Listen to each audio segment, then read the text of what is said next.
Si Lido ay isang taunang lalaki na ginugol ang kanyang buhay sa pakikipaglaban sa mga space squid sa ngalan ng sangkatauhan. Nagbago ang lahat ng mahiwagang nagising siya sa isang inabandonang planeta, at napagtanto na siya lang ang may sapat na kasangkapan para matapos ang lahat ng kanyang mga kaaway. Nangyari ito libu-libong taon pagkatapos mag-freeze ang Earth, at ang sangkatauhan ay nanirahan sa isang bagong utopia na tinatawag na Avalon. Ang kanilang tahanan ay protektado ng Galactic Alliance of Mankind na nakipaglaban sa mga halimaw na tinatawag na HUD gamit ang AI Transformers. Isang umaga, binati si Lido ng kanyang koronel, si Kajol, na nagpaalam sa kanya ng misyon na salakayin ang HUD Ace Nest. Gayunpaman, ang misyon ay napupunta sa mali kapag sila ay dumanas ng ilang mga casualty. Isinakripisyo ni Kajol ang kanyang sarili para bigyan ng pagkakataon si Lido na umatras sa home base, ngunit inatake si Lido ng isang HUD na naging dahilan upang mahulog siya sa isang wormhole. Pagkalipas ng 6 na buwan, sa Earth, isang grupo ng mga salvager ang nakahanap ng mecha ni Lido at sinubukang buksan ito. Isang delivery girl na tinatawag na Ami ang nagtanong sa grupo kung ano ito, ngunit wala ni isa sa kanila ang may ideya dahil hindi nila mabasa ang wika sa suit. Samantala, sa wakas ay nagising si Lido sa chamber, na nagpaalam sa kanya na siya ay natutulog hanggang sa matagpuan siya ng grupong ito ng mga tao. Iniisip ni Lido na dapat silang mga drifter na hindi pa sumasali sa alyansa, ngunit ang kanilang wika ay banyaga sa kanya. Ipinapalam ng chamber kay Lido na hindi nito matukoy ang kanilang mga coordinate, at walang tumugon sa mga distress signal na ipinadala sa lahat ng oras na ito. Nang walang ibang pagpipilian, nagpasya si Lido na maghintay ng pagkakataon na lumabas at suriin ang sitwasyon. Lumipas ang mga oras, at bumababa ang bilang ng mga salvagers hanggang sa isa na lang ang natitira, si Penyon. Pagkatapos niyang umalis, inilabas ni Lido ang kanyang mecha at tinanggal ang kanyang hood upang mapanatili ang kanyang reserbang oxygen. Hindi siya handa sa baho ng pawis ng tao at kung gaano ka-primitive ang kanilang teknolohiya. Bigla siyang tumakbo at nagtago nang bumalik si Penyon sa kwarto kasama si Ami. Habang lumilingon siya sa suit, napansin ni Penyon ang mga yabag sa sahig at binalaan si Ami na pumunta sa tabi niya ng mabilis. Gayunpaman, hinawakan ni Lido si Ami bilang isang bihag at binalaan si Penyon na huwag lumapit. Walang magkaintindihan sa magkabilang panig, kaya sumugod si Penyon, dahilan para tumakbo si Lido kasama si Ami. Dahil dito, nagpatunog ang isang alarma upang bigyan ng babala ang iba tungkol sa isang nanghihimasok.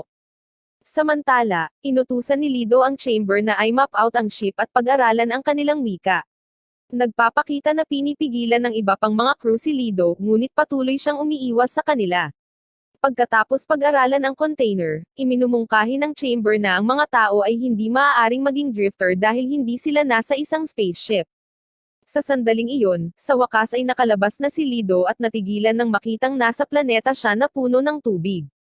Habang tumitingin siya sa paligid, tumalon sa kanya ang alaga ni Ami, napilit na binitawan si Ami habang pinapalibutan siya ng iba pang crew. Agad na tinawag ni Lido ang chamber, na lumabas galing sa loob at lumapag sa likod ni Lido. Nang tanungin ni Lido kung nasaan sila, ipinaliwanag ng chamber na ang tanging planeta na posibleng magkaroon ng breathable na hangin ay ang Earth, ang planeta kung saan nagmula ang sangkatauhan.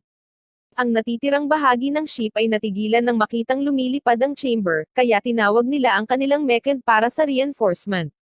Nang lumipad ang chamber para protektahan si Lido, inutusan ito ni Lido na sabihin sa mga tao na hindi nila sinasadyang saktan sila.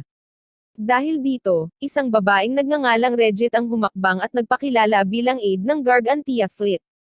Ang chamber ay patuloy na kumilos bilang isang aparato sa pagsasalin para kay Lido, habang ipinaalam niya sa kanila na siya ay bahagi ng HUD Extermination Squad.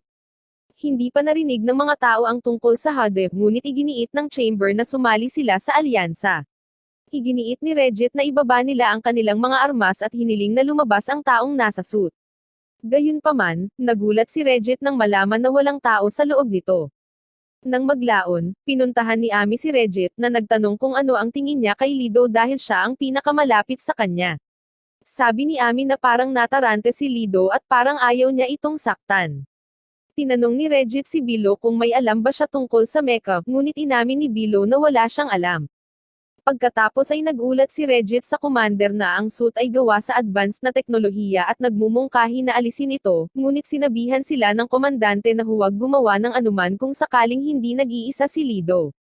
Samantala, tinanong ng chamber si Lido kung bakit hindi na lang nila tapusin ang kanilang pinuno at pilitin ang pagtutulungan. Sinabi ni Lido na kakailanganin nila ang mga makasaysayang talaan ng mga tao kung umaasa silang muling makasama ang kanilang mga kaalyado.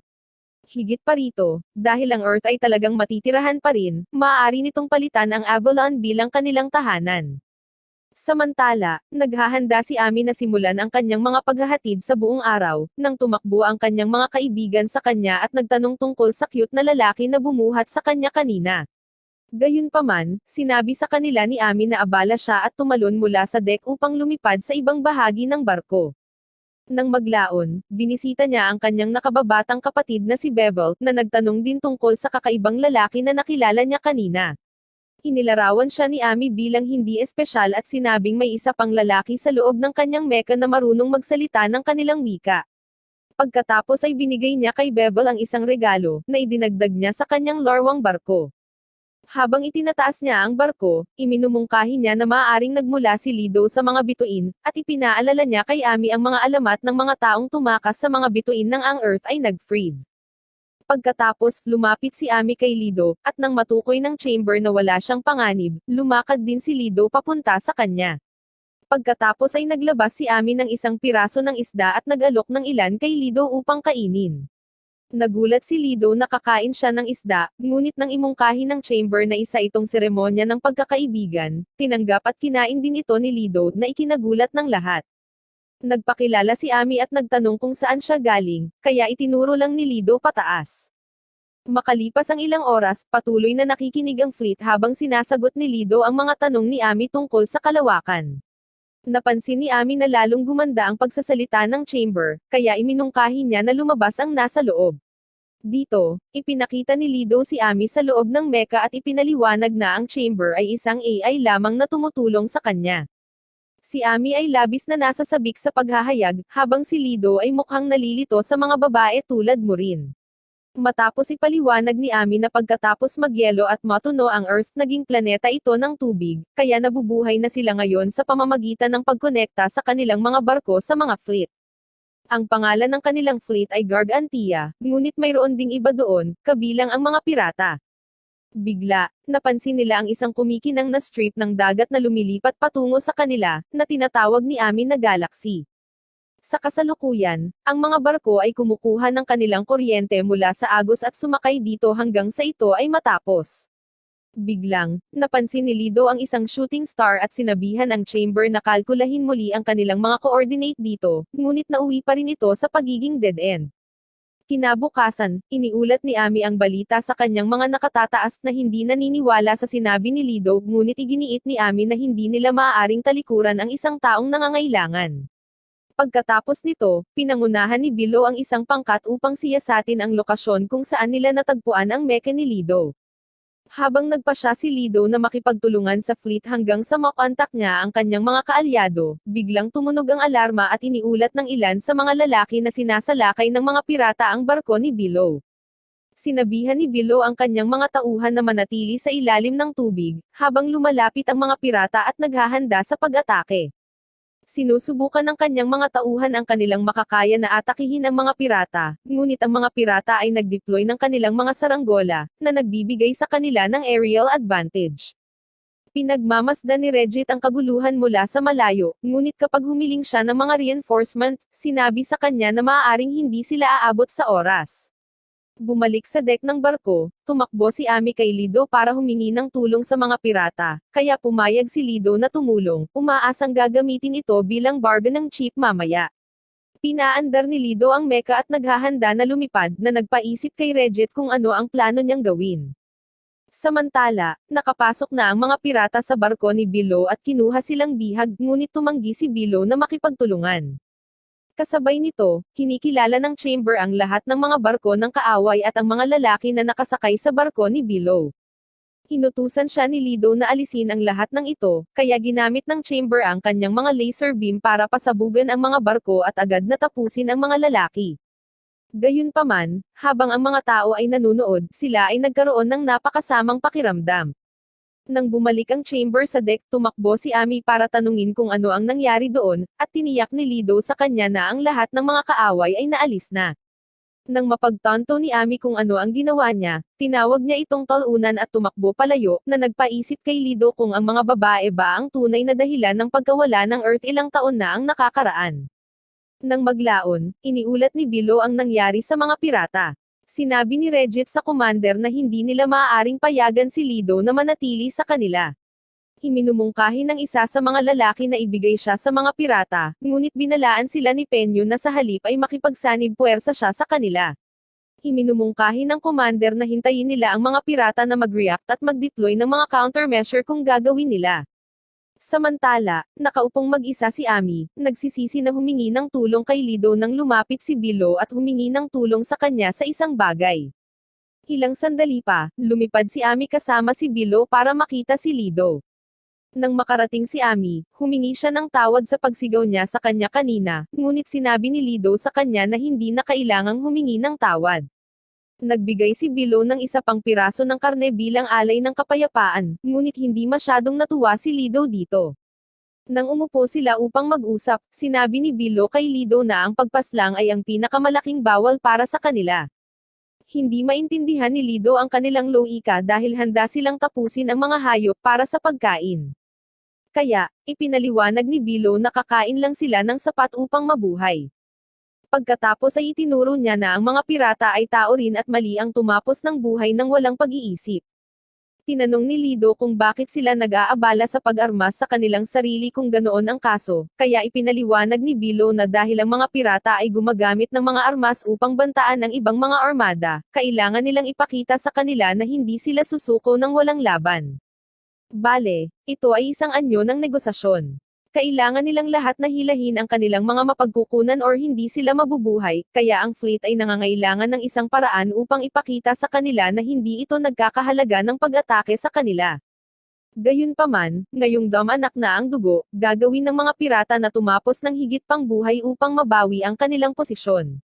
Sa wakas ay naunawaan na ito ni Lido, kaya sinabi sa kanya ni Bilo na kakailanganin nila ang kanyang tulong sa pakikipaglaban sa mga pirata at ibinigay sa kanya ang isang communicator. Nagpasalamat siya sa kanya sa pagligtas sa kanyang buhay, at umalis pagkatapos sabihin ni Ami kay Lido na sumama sa kanila kung wala na siyang ibang mapupuntahan. Kaya, sinabi ni Lido na isasaalang-alang niya ito. Pagkatapos ay pinasalamatan niya siya sa pagtulong sa mga pirata at lumipad na iniwan si Lido na nag-iisip kung ano ang ibig sabihin ng pagsasabi ng salamat. Samantala, nalaman ng pinuno ng mga pirata na si Rockage ang mga aksyon ng Gargantia at nagpa siya na gusto niyang turuan sila ng leksyon. Ang mga pirata ay nagsimulang magtungo sa Gargantia, at nang makita sila ng mga tripulante, nagpadala sila ng salita sa opisina ng commander. Doon, napagtanto ng mga pinuno ng barko na ang lahat ng mga barkong pirata sa lugar ay darating para sa kanila, kasama si Rockage, ang pinakamasama sa kanilang lahat. Ang isa sa mga kapitan ay nagmumungkahi ng pagbabago ng kurso, ngunit ang komandante ay nagsabi sa kanya na ito ay walang silbi dahil hindi nila maaaring malampasan ang mga ito, dahil sila ay lubhang malalampasan. Iminumungkahi ni Ridget ang mga negosasyon, ngunit ipinaalala sa kanya ng komandante na darating sila para sa paghihiganti. Dito, iminumungkahi ni Bilo na humingi ng tulong kay Lido at makipag-ugnayan sa kanya sa communicator. Nang sabihin ni Lido na handa siyang tumulong, ibinibigay ni Bilo ang communicator sa komandante, ngunit ang iba pang mga kapitan ay nag-aalala kung ito ang pinakamagandang gawin. Sa halip ay kinausap ni Regit si Lido, at tinanong kung bakit gusto niyang tulungan ang kanilang maliit na fleet kung sapat na ang kanyang firepower para maalis silang lahat. Ipinaliwanag ni Lido na umaasa siyang makipagkalakalan sa kanila, at dahil hindi sumusunod ang mga pirata sa mga patakaran, mas mabuting makipagkalakalan sa Gargantia. Pinayuhan ni Regit ang commander na kunin si Lido sa kanyang kasunduan kapalit ng pananatili doon, kaya pumayag ang commander. Nang maglaon, nakipagkita si Lido kay Regit, na nagsabi sa kanya na kumilos bilang isang diversion para sa mga pirata nang hindi gumagamit ng labis na karahasan, habang si Penyon ay masyadong abala sa pagsisiyasat sa cockpit ng chamber. Pagkatapos, magsisimula ang misyon at ang mga fleets ay naghahanda para sa paparating na labanan sa pamamagitan ng pag-off sa lahat ng kanilang mga ilaw. Samantala, humihingi si Rockage ng anumang update sa fleet ng Gargantia, ngunit tila hindi pa sila kumikilos. Ang mga pirata ay nakakaramdam ng tiwala na sila ang mga master ng kadiliman, hanggang sa isang maliwanag na liwanag mula sa chamber ang sumisikat at ibinunyag ang kanilang lokasyon. Agad na sinimulan ng mga pirata ang pag-atake sa chamber, ngunit habang sila ay na-distract, ang mga barko ng Gargantia ay nagpaputok mula sa tapat. Mukhang hindi nito nabahali si Rockage na nag-utos lang sa kanyang mga tauhan na paputukan sila. Matapos magpalitan ng putok ang dalawang panig, ang mga barkong Gargantia ay nagkaroon ng matinding pinsala. Ipinaalam ng chamber kay Lido ang pag-unlad na ito, kaya nagpa siya si Lido na kunin ang mga sandata at makina ng mga pirata upang tumulong. Dahil dito, lumipad pababa ang chamber at tinutupad ang utos, pinapanatili ang mga casualty sa zero. Dahil ang mga pirata ay nagkakaroon ng matinding pinsala, nagpa siya si Rockage na sa wakas ay oras na para kumilos. Bumalik sa fleet ng Gargantia, nakita ng crew ang isang bagay na gumagalaw sa ilalim ng tubig. Biglang nagsimulang umakyat sa gilid ng barko ang maliliit na pirate mecha para umatake. Ipinadala ng Gargantia ang kanilang mga mecha upang harapin sila, habang sinusubukan nilang paputukan ang ilan sa kanila. Nagpapakita si Rockage ng isang espesyal na mecha at dumiretso sa Gargantia, kahit na sinusubukan siyang pigilan ng mga nangungunang barko. Ang kanyang mecha ay nagagawang tumalon ng buo sa kanila at mabilis ang paglampas sa anumang iba pang mga hadlang. Sa wakas, bumagsak siya mismo sa katawan ng barko, malapit sa kung saan nagtitipon ang commander at ang iba pang mga kapitan. Habang nagsisimula siyang umakyat, sinabihan ng komandante ang mga kapitan na umalis doon dahil siya lang ang gusto niya. Gayunpaman, bago pa makalapit si Rockage, kinapitan siya ng chamber mula sa likuran. Biglang dumating ang dalawa sa mga kampan ni Rockage papunta sa kanila, at nagpadala ng mga lubad para hilahin sina Rockage at chamber sa tubig. Balak ni Rockage na samantalahin ang tubig, ngunit hinayla pa sila ng chamber sa hangin at sinabihan silang sumuko. Sinabi ni Rockage na mas gugustuhin niyang masawi kaysa sumuko, kaya sinira ni chamber ang kanyang mecha at itinapon siya sa malayo sa dagat. Nang makita ito, ang natitirang mga pirata ay umalis sa misyon. Habang nagagalak ang mga tauhan ng Gargantia, lahat sila ay bumaling kay Lido upang pasalamatan siya sa kanyang tulong, ngunit nang tanungin ni Lido kung ano ang ibig sabihin ng parirala, ipinaliwanag ng chamber na ginagamit ito upang ipahayag ang pasasalamat. Pagkatapos tinanong ni Regit ang komandante kung ano ang balak niyang gawin kay Lido, ngunit hiniling ng komandante kay Regit na magpas siya. Samantala, sa wakas ay bumalik si Lido sa deck kung saan siya hinihintay ni Ami na may kasamang hapunan. Bilang tugon, sinabi ni Lido na salamat sa kanilang wika. Kinabukasan, bumalik ang Gargantia sa kanilang mga normal na aktibidad at tinatanggap pa nga ang isang bagong barko sa fleet nito. Pagkatapos makipagkita sa bagong kapitan, tumawag si Regit para ipaalam sa commander ang magandang pag-unlad ng lahat, maliban kay Lido.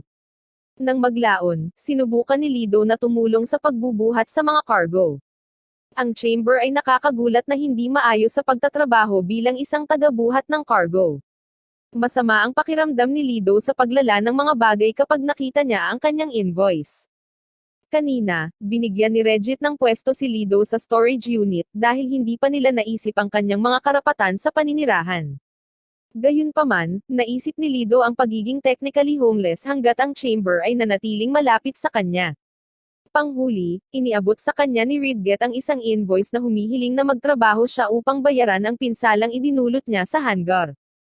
Ipinaalala ni Ami kay Ridget ang tulong ni Lido sa mga pirata, ngunit iginiit ni Ridget na ang pinsala sa hangar ay isang hiwalay na issue, at may iba pang mga bayarin na handa nilang talikuran sa panahon ng kanyang pananatili. Maayos naman si Lido sa pag-aayos, at iyon ang naging trabaho niya para mabayaran ang mga pinsalang iyon. Sinabihan ng isa sa mga lalaki si Lido na bumalik sa trabaho kasama ang paglipat ng kargamento, ngunit nang magsimula muli ang chamber, isang lalaking nagngangalang Joe ang nagtanong kung maaari niyang sabihin kay chamber na makinig sa kanyang instruction sa halip. Mamaya, lumipad si Ami para maghatid ng package para kay Penyun. Nakita niya ang chamber na masipag sa trabaho kasama ang mga kargamento, gayunpaman, nang mapansin nila si Lido na nakaupo sa gilid, tinawag siya ni Penyo na isang tamad at nagmumungkahi na itapon siya sa dagat. Samantala, nilaser ni Lido ang ilang mga butas sa isang kakaibang bagay, habang pinapanood niya ang mga bata na tumatakbo sa init na walang konsepto ng kasiyahan. Nagtataka si Lido kung paano maaaring lumaki ang mga walang disiplinang bata na maging produktibong miyembro ng lipunan. Ang mga bata ay nagsimulang magtipon sa paligid ng chamber, umaasang makakuha ng libreng sakay, kaya binigyan ni Lido ng pahintulot ang chamber na itaboy sila na parang mga langaw. Pagkatapos, tumakbo si Ami para tanungin si Lido kung ano ang ginagawa niya. Nang sabihin ni Lido na nakatambay siya, tinanong ni Ami kung ano ang ginagawa niya. Nakapagtataka, hindi rin alam ni Lido kung ano ang kanyang ginagawa at ipinaliwanag na ito ay talagang isang hadaklo. Sinabi ni Ami na talagang maganda ito, kaya sinabi ni Lido sa kanya na maaari niyang itago ito dahil mas marami siya kung saan nanggaling iyon. Pagkatapos silang dalawa ay namasyal, at sinabi ni Ami kay Lido ang tungkol sa kanyang nakababatang kapatid. Hindi pa naririnig ni Lido ang termino noon, at nang subukan ni Ami na ipaliwanag kung ano ang isang pamilya, sinabi ni Lido na wala sila dahil hindi ito mahusay. Pagkatapos ay sinabi ni Ami ang tungkol sa pagkahilig ni Bebel sa kalawakan, ngunit dahil mayroon siyang sakit sa katawan, hindi na siya makalabas. Sinabi ni Lido kay Ami na ang mga mahihinang individual ay itinapon sa Galactic Alliance dahil hindi sila kailangan sa labanan. Nagulat si Ami dito, ngunit hindi maintindihan ni Lido kung ano ang problema. Pagkatapos ay humiling siyang makipag-usap sa isang tao na maaaring magbigay sa kanya ng kapaki-pakinabang na intel. Dahil dito, iminumungkahi ni Ami na dalhin siya upang makita si Dr. Ordem, na siyang pinakamaalim na tao sa fleet. Dinala si Lido patungo sa isang maduming container, kung saan ipinakilala siya ni Ami kay Dr. Ordem. Dahil kailangang ipagpatuloy ni Ami ang kanyang mga delivery, nangako siyang sasunduan si Lido mamaya at umalis. Matapos tanungin ni Lido si Dr. Ordem para sa impormasyon, nagulat si Dr. Ordem nang makita niya ang teknolohiya ng chamber para sa kanyang sarili. Ang mga lalaki ay umupo upang makapag-usap, at si Lido ay nagtanong kung alam niya ang anumang paraan upang muling sumali sa Galactic Alliance. Gayunpaman, sinabi sa kanya ni Dr. Ordem na ang karamihan sa kanilang sinaunang kaalaman ay nawala, kabilang ang anumang tungkol sa paglalakbay sa Interstellar. Nang ipakita niya sa kanya ang natitira nilang kaalaman, mukhang dismayado si Lido. Pagkatapos ay nagtanong siya tungkol sa organisasyon ng kanilang fleet at kung bakit ito ay napaka-inefficient, lalo na ang bahagi kung saan pinoprotektahan nila ang mahihina. Si Dr. Ordem ay tumatawa nang marinig niya ito, at sinabi kay Lido na mayroon siyang makitid na interpretasyon kung ano ang ibig sabihin ng kahusayan. Pinapayuhan niya si Lido na makipag-usap kay Bevel minsan, at nasasakaan niya ang pagpapasya kung gaano ito magiging kapaki-pakinabang. Nang maglaon, dinala ni Ami si Lido upang makilala si Bevel. Si Bevel ay nasa sabik na makilala ang isang tunay na spaceman, habang pinoproseso pa rin ni Lido kung ano ang isang maliit na kapatid. Agad na humingi ng impormasyon si Lido, ngunit nang humanga si Bevel sa teknolohiya ng chamber, ipinakita sa kanya ni Lido ang isang portable na bersyon ng chamber. Biglang sumulpat sina Sai at Melty na humihingi ng tulong sa kanya nang makita nila si Lido, at agad na sinimulan ang panunukso kay Ami. Kailangang magtrabaho muli ni Ami, kaya iniwan niya si Lido kay Bevel na nagpaalam sa kanya.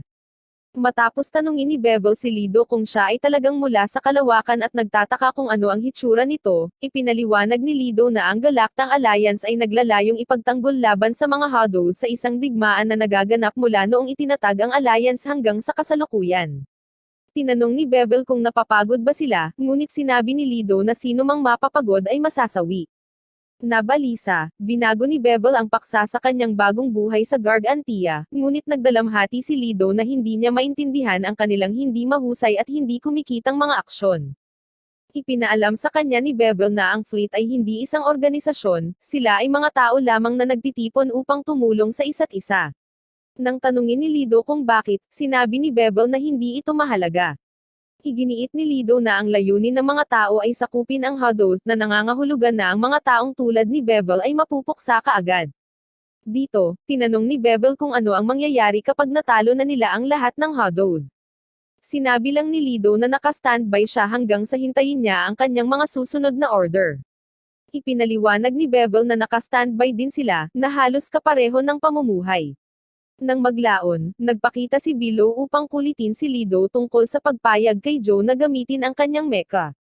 Tinanong lang ni Lido kung ang kanyang mga aksyon ay kapaki-pakinabang, kaya sinabi ni Below na oo. Gayunpaman, nagdalamhati si Lido na hindi alam kung anong mga aksyon ang susunod na gagawin. Nang subukan ni Below na payuhan siya, biglang bumuhos ang ulan. Natakot si Lido, ngunit sinabi sa kanya ni Below na ito ay sariwang tubig lamang at inutusan siyang kumuha ng ilan sa chamber.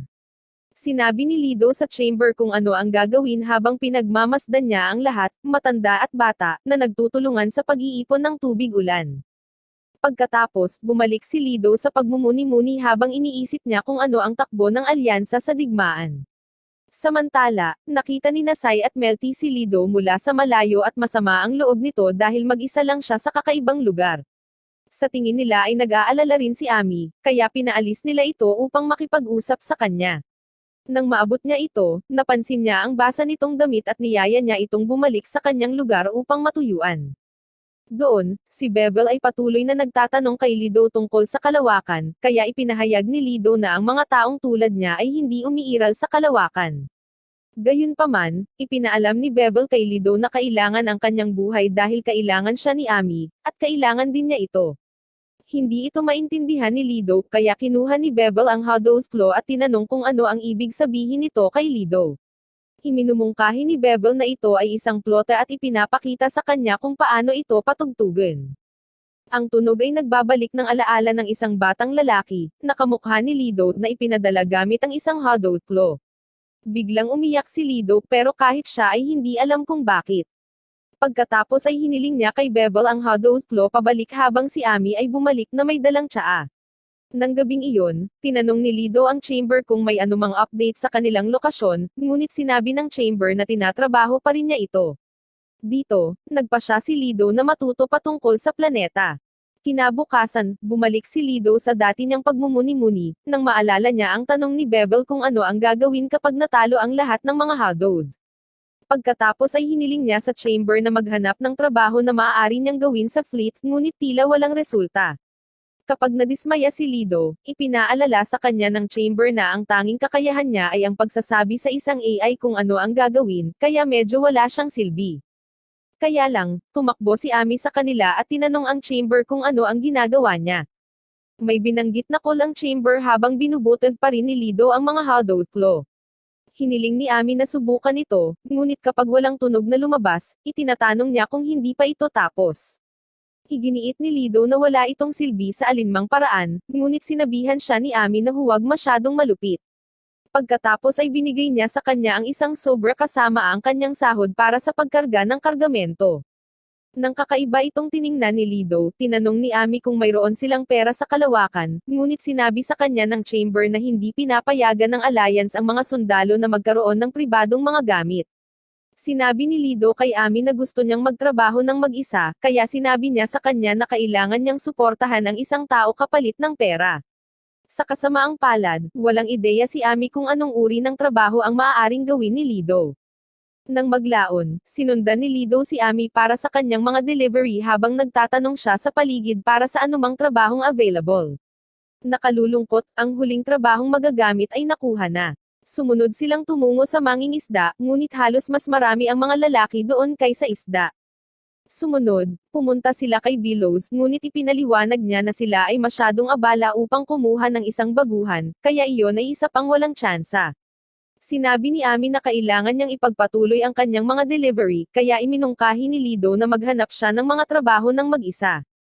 Bumalik siya sa seksyon ng pagkarga ng kargamento, ngunit masyadong abala si Joe sa pagsigaw ng mga utos upang mapansin ang kanyang pag-iral. Kahit saan siya magpunta, parang walang bakante, habang ang chamber ay abala sa pagnanakaw ng spotlight. Sa wakas, nakahanap siya ng trabaho sa isang tagapag-alaga ng baka, ngunit mas gugustuhin ni Lido na tumalon sa barko kaysa gawin ito maghapon. Matapos makatakas sa trabahong iyon, tinanong ni Lido si Chamber kung may mga update sa trabaho, ngunit wala pa rin. Biglang tumunog ang alarm, at huminto ang mga makina ng fleet. Sa sandaling iyon, hinagisan ni Penyon si Lido ng isang beach shirt at sinabi sa kanya na magpalit. Nang tanungin ni Lido kung ano ang nangyayari, sinabi lang ni Penyun kay Lido na sumama sa kanya. Ilang sandali pa, nagkita sila Ami at Bevelt na nag-iisip kung talagang magandang ideya na mag-party. Ipinagmamalaki ni Penyun ang mga pakinabang ng pagiging isang boss, ngunit ang lalaki ay talagang nagtatago sa kanyang mga tauhan. Sa mga araw na kalmado, iniiwan nila ang galaxy current at pinutol ang kuryente para magawa nila ang maintenance sa mga barko. Ito ay tulad ng isang pahinga. Sa wakas ay nakarating na sila sa kanilang party spot, at nakita ni Lido kung gaano kaganda ang dagat kapag hindi maangin. Naghihintay na sa kanila sina Sai at Melty, kaya sumama si Chamber sa crew, at opisyal na nagsimula ang party. Nagpalit ng bikini ang mga babae at nag-alok na ipakita kay Lido kung paano rin alisin ang kanyang damit. Bago niya alam, naalis na agad ang kanyang damit. Habang naglalaro sila sa tubig, nahiga si Bevel sa isang upuan sa damuhan at hindi nagtagal ay sinamahan ni Dr. Ordem. Nang maglaon, naghanda si Peñon na mag-ihaw ng karne, ngunit nang malaman niyang hindi pa bumabalik ang kuryente, tinanong niya si Lido kung maaari nilang gamitin ang chamber. Ibinigay ni Lido kay Chamber ang kanyang mga tagubilin, ngunit natapos niya ang pagsusunog ng lahat ng karne. Sa kabutihang palad, mayroong higit pa kung saan nanggaling iyon. Biglang tinawag ni Peñon si Lido para sa isang trabaho para kumuha ng mga gamit para sa kanya, at nag-alala siya nang marinig niya kung saan pupunta si Lido. Ngunit pinaalalahanan siya ni Peñon na sinayang niya ang lahat ng karneng iyon. Nang maglaon, nagpahid ang mga babae ng kanilang sunscreen habang sila ay nagsa-sunbathe at hindi gustong tumaba dahil sa sobrang pagkain ng barbecue. Biglang nakatanggap si Ami ng tawag mula kay Regit na nagsabi sa kanya na lumipad papunta sa mga sprinkler at i-on ang pump. Si Ami, na kailangang umalis sa barbecue party, sa huli ay ginawa itong isang karera kasama ang mga babae. Matapos marinig ito, tinanong ni Chamber si Peñon kung bakit sila excited na kumain ngunit nag-aalalang tumaba. Binabalaan siya ni Peñon na huwag nang alalahanin ang mga ganoong bagay. Samantala, si Lido ay kinakabahan habang siya ay naglalakad sa lansangan ng barko. Bigla siyang tinambangan ni Muscleman na nakasuot ng pangbabaeng damit, naghahanap ng isang magandang kaganapan. Sa kabilang banda, sinimulan ni Ami at ng mga babae ang kanilang karera sa mga sprinkler at pinabilis ang mga kalapit na barko. Samantala, hinikayat ni Peñon si Chamber na ibaba ang kanyang ulo habang umaasa siyang gagawin siyang bagong grill. Dumating si Bilo at nagalit si Peñon dahil sa hindi niya ginagawa ang kanyang pagkukumpuni, kaya inalok siya ni Peñon ng ilan sa kanyang karne para pakalmeyin siya. Bumalik sa mga lansangan ng barko, hinabol si Lido ng mga muscleman at tumawag sa Chamber para sa tulong. Sinabi ni Peñon kay Chamber na kailangang matutunan ni Lido ang ilang bagay tungkol sa lipunan, kaya pumayag si Chamber na iwanan siya. Sa sandaling iyon, maginhawang lumabas si Regit upang magpahinga at umupo sa tabi ni Bilo, na itinuro kung gaano kaganda ang kanyang swimsuit. Sa gilid ng fleet, hinabol si Lido ng mga muscleman, at nang makarating siya sa dulo, bumigay ang hagdanan, at nahuhulog siya hanggang sa mas alo siya ni Ami gamit ang kanyang gabay sa pag-surf. Gayunpaman, nagpapatuloy ang karera, kaya't inilabas ni Ami ang lahat ng mga paghinto upang unahan ang mga babae at sa wakas ay nanalo sa laban. Pagkatapos, sinimulan ni Ami ang pagpump habang nagpapagaling si Lido mula sa kanyang trauma. Habang nagre-relax silang lahat, nagsimulang manginig ang tore, kaya nagmadali ang mga babae para panoorin ang pag-activate ng mga sprinkler. Nang makita sila ni Lido, sumunod siya sa kanila at humigop din ng kanyang inumin. Nang maglaon, ibinaba ni Ami si Lido upang ipagpatuloy ang kanyang gawain sa pagtakbo sa lambak ng anino ng kasawian. Sa wakas ay nalampasan niya ito ng buhay at nakarating sa lugar na matagal na niyang hinahanap. Doon, nakilala niya ang isang granny na nagulat nang mabasa nito ang sulat. Nagtataka siya kung ano ang balak niyang gawin dito, ngunit sa huli ay binigay niya sa kanya ang isang kahon at pinaalis siya. Ngayon, napagtanto ni Lido na kailangan niyang bumalik sa nakakatakot na lugar muli. Kalahati lang ng shirt niya ang nakalabas, at pagbalik niya, nakita niya ang karamihan sa fleet para sa party. Ang chamber ay karaniwang isang higanteng kawali ngayon, habang nililimitahan ni Peñon ang lahat ng malaman ang tungkol sa barbecue. Winelcome niya ulit si Lido, hindi pinapansin ang lokasyon ng mga mantsa ng kolorete. Nang buksan niya ang kahon, nasa sabik ang lahat na tikman ang nasa loob nito, at tinulungan niya si Lido na kumuha ng isang plato ng karne. Kapag natikman niya ito kasama ng sarsa ng granny, ang sarap ay tumatak sa isip niya. Nakaupo silang lahat at pinapanood ang paglubog ng araw, ngunit nang dumaan ang isang bug zone ng hangin, sa wakas ay natapos na ang party time, at bumalik sila sa kanilang mga trabaho. Sinabi ni Ami kay Lido na ito ay dapat na isang party para sa kanya, na ideya ni Penyo na pasayahin siya dahil si Lido ay walang mahanap na trabaho. Pinasasalamatan siya ni Ami sa pagsusumikap para sa lahat, na nagpapasaya kay Lido. Pagkatapos, pinaalis niya si Lido upang ipagpatuloy ang paghahanap ng trabaho para sa anumang bagay na kapaki-pakinabang. Kinabukasan, iniisip ni Lido kung ano ang gagawin sa napakaraming pera dahil pagkain at oxygen lang ang kailangan niya. Nag-aalala siya na baka binigyan siya ng mga ito ng higit sa nararapat sa kanya.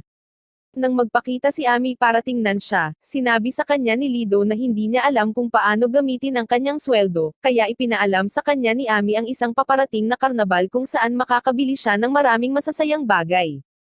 Habang naglalakad sila sa paligid ng mga barko, sinabi niya sa kanya kung ano ang isang karnabal. Dumating sila sa isa sa kanyang mga delivery spot, at inaalok ni Ami si Lido bilang manpower para sa mangingisda. Nang tanungin ng lalaki ang kanyang meka, sinabi sa kanya ni Lido na solong lumilipad siya sa pagkakataong ito.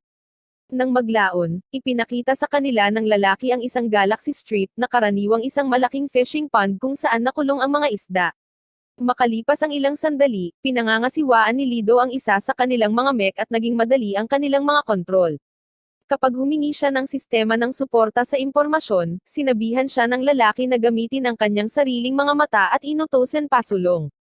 Naglakad si Lido sa gilid at tumalon sa tubig. Kapag siya ay muling lumabas, sinabihan siya ng amo na lumipat sa galaxy strip ng tahimik. Kaya, inutusan ni Lido ang mecha na magtakda ng mga coordinate. Sinabihan ng amo si Lido na lumangoy lang, ngunit sinabi ni Lido na hindi niya kaya. Kaya, nahuli nila siya na parang isda at sinibak siya. Pagkatapos, iminumungkahi niya na kumain sila ng tanghalian. Kaya, umorder si Ami ng isang buong buffet para sa kanyang sarili habang si Lido ay kumuha lang ng isang plato ng barf.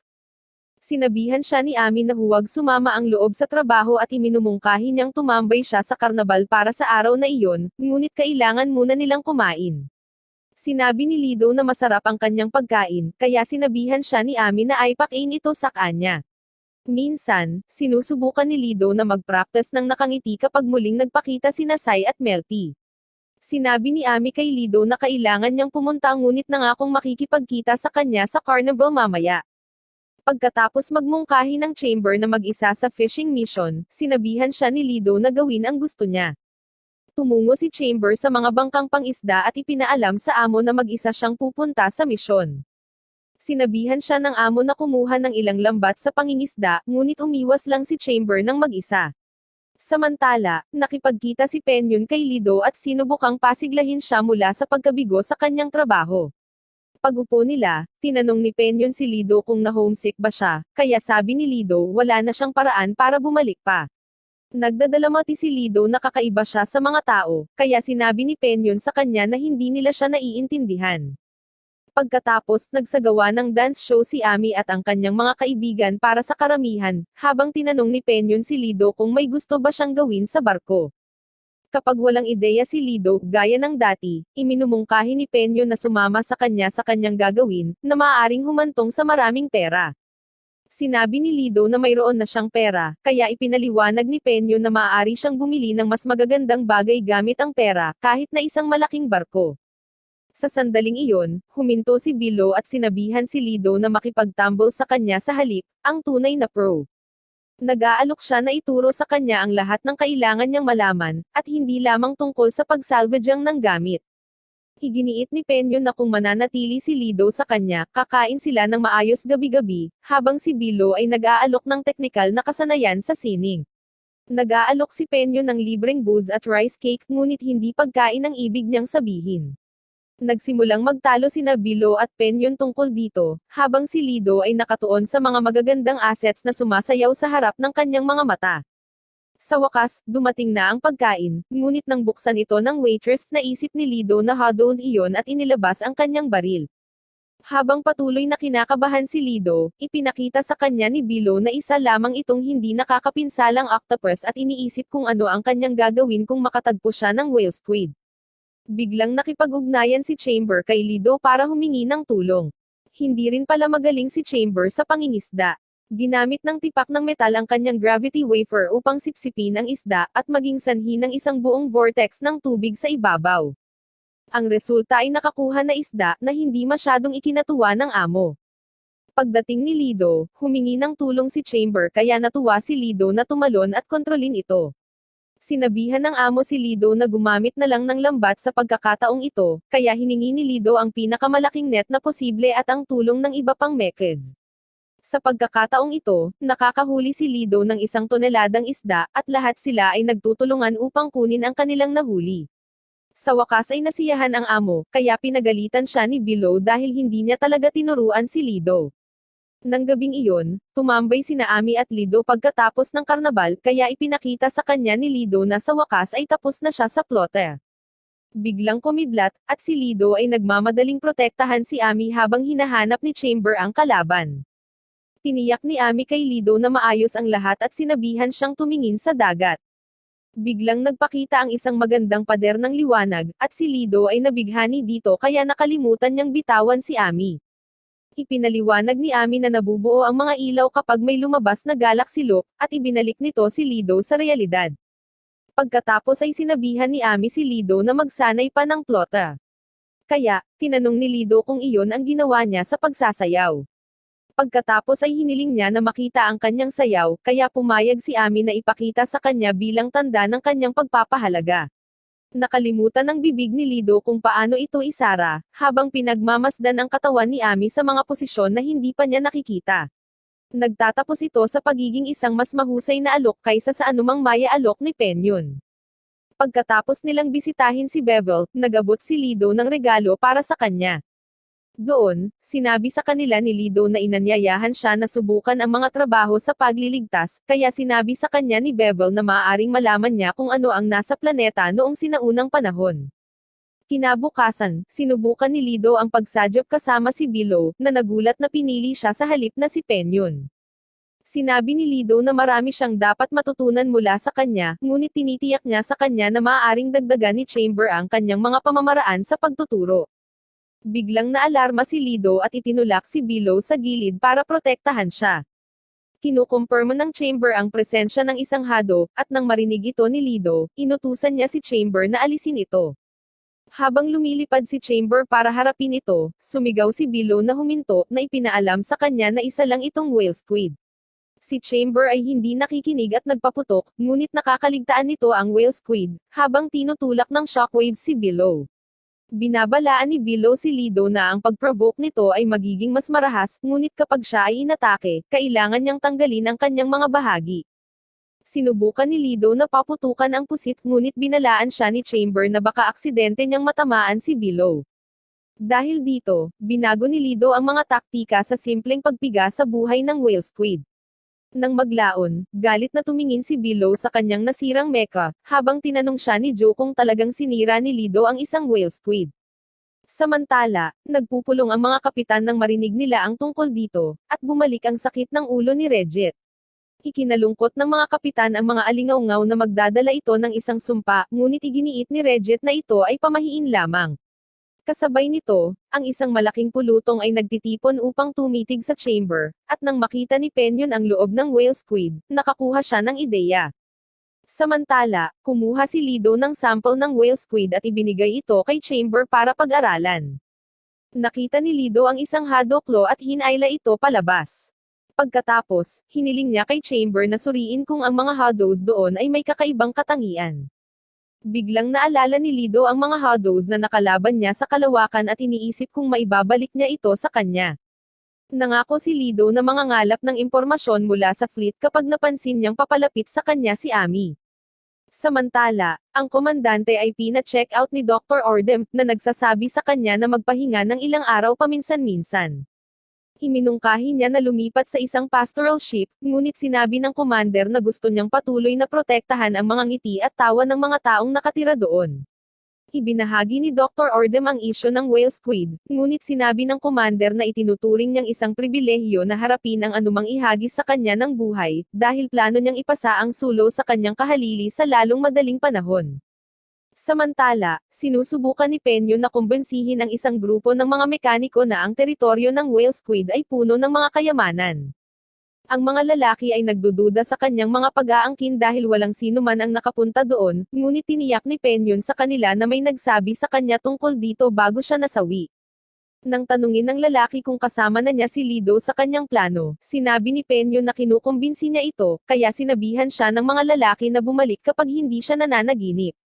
Sa ibang lugar, pinagalitan ni Regit si Below dahil pinahintulutan niya si Lido na salakayin ng isang whale squid, at ngayon ay hindi mapalagay ang lahat ng mga kapitan ng barko.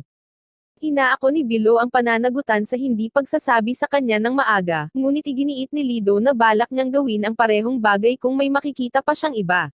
Nang subukan ni Regit na tumutol, sinabi ni Lido na ang pagpuksa sa Hados ay ang tanging pagpipilian para sa sangkatauhan.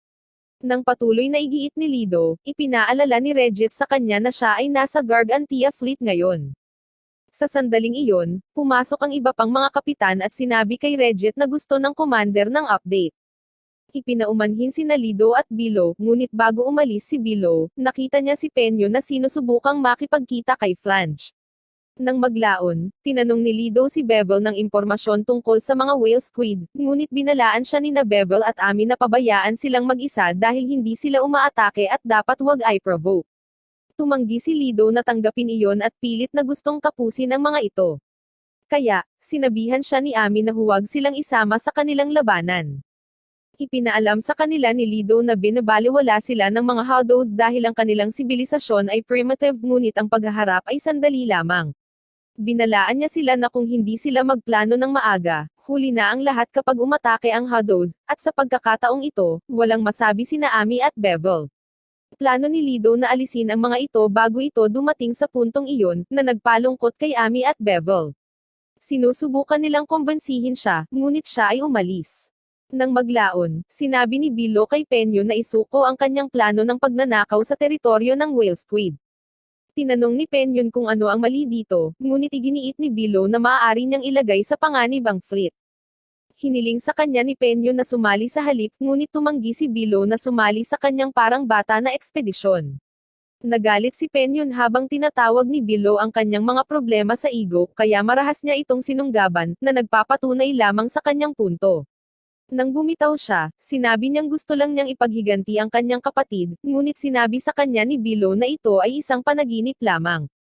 Bumalik sa hangar, tinanong ni Lido si Chamber kung nakipag-ugnayan siya sa alliance, ngunit wala pa ring pag-unlad. Gayunpaman, kumpleto na ang pagsusuri sa whale squid, at tiniyak ni Chamber kay Lido na pareho sila ng species. Tiwala si Lido sa kanyang desisyon na alisin ang mga ito at nagtataka kung bakit hindi ito naiintindihan ng iba. Dito, ipinahayag ng Chamber na hindi tulad ng Alliance, ang mga Earthians ay naniniwala sa magkakasamang buhay at kasaganaan sa isa't isa. Nang maglaon, nakita ng isa sa mga tagabantay ang isang bagay sa galaxy current, at may naghinala na ito ay whale squid. Mabilis na lumipad si Ami upang salubungin si Lido.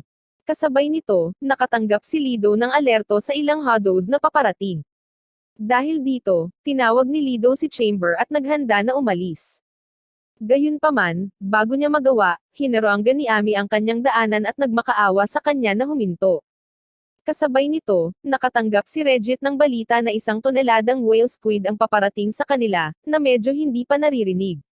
Ang balita tungkol sa mga pusit ay mabilis na kumalat, kaya ang mga tao ay tumatakbo sa mga lansangan at agad na hinayla ang kanilang mga mechas mula sa tubig.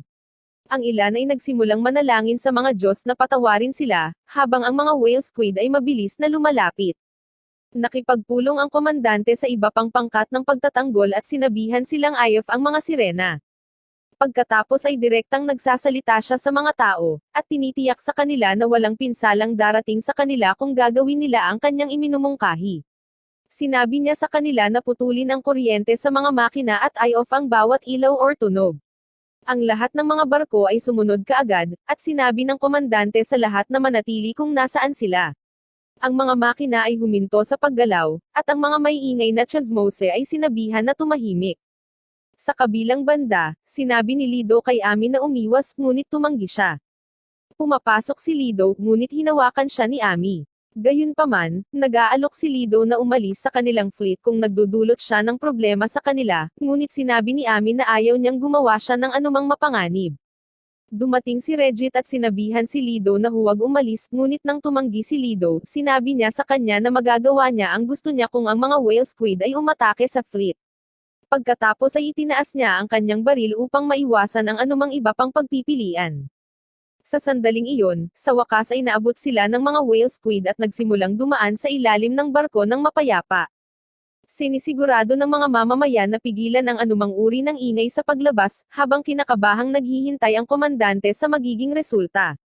Nang tuluyang umalis ang mga whale squid, sinubukan ni Ami na aliwin si Lido, ngunit sinabihan niya itong huwag itong hawakan. Iginiit niya na hindi niya magagawa ang kanyang tungkulin kung mananatili siya roon, na nagpapaiyak kay Ami.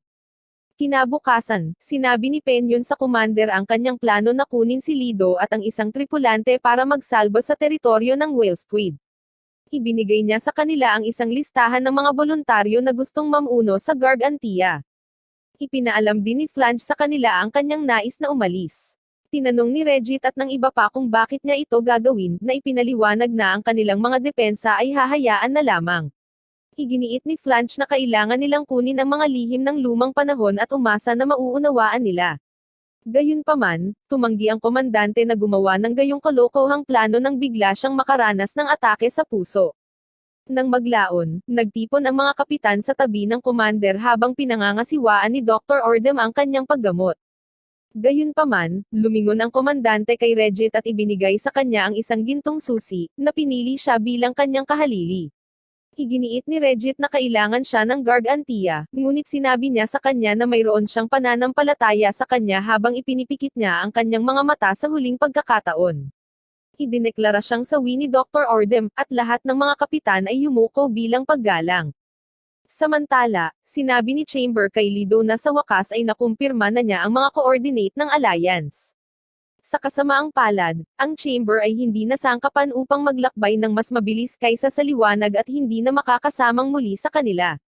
Tulad ng para sa kanilang mga distress signals, tinatayang maaabot nila ang armada sa loob ng humigit kumulang 6,000 taon, na nangangahulugang hindi na makakabalik si Lido. Nang maglaon, naghahanda ang fleet para sa paglilibing ng commander habang ang mga kapitan ay nag-aalala tungkol sa pagtatalaga kay Regit bilang bagong commander. Biglang nagpakita si Regit upang talakayin ang krisis ng mga barko ng fleet na gustong umalis, ngunit ipinaalala sa kanya ng mga kapitan na ito ang libing ng commander at pinagalitan siya dahil sa pagmumungkahi na hindi nila ito pinalampas. Ang mga kapitan pagkatapos ay tumungo para sa seremonya, ngunit isa sa kanila ang nagpapaalala sa kanya na palaging may oposisyon. Samantala, ipinahayag ni Penyon ang kanyang ideya kay Lido at sinabi sa kanya na alam niya ang lokasyon ng kanilang pugad. Nakuha nito ang atensyon ni Lido, kaya sinabi ni Penyon sa kanya ang kanyang plano na kumuha ng ilang kayamanan habang si Lido ay nag-aalis ng maraming pusit hanggat gusto niya. Dahil iisa lang ang layunin ni Lido, opisyal na silang gumawa ng deal. Kasabay nito, nakiusap si Regit kay Flange na manatili, ngunit binalaan niya ito na ang isang fleet na may mahinang pamumuno ay magiging target ng mga pirata. Ipinaalala niya sa kanya na ang pagprotekta sa mapayapang buhay ng kanyang mga tao ang kanyang pangunahing tungkulin, kaya walang pagpipilian si Regit. Sa palengke, tinanong ni Ami at Sai si Melty kung aalis din ba talaga siya. Sinabi niya sa kanila na mayroon lamang siyang lolo at hindi niya kayang iwan itong mag-isa. Tiniyak niya sa kanila na magiging maayos siya, at ipinahayag na kahit si Lido ay sasama sa kanila. Nagulat si Ami nang marinig ito, ngunit tiniyak sa kanya ni Melty na totoo ito. Samantala, nagsimula ang libing ng commander, at sinimulang punuin ng mga tao ng buhangin ang kanyang kabaong.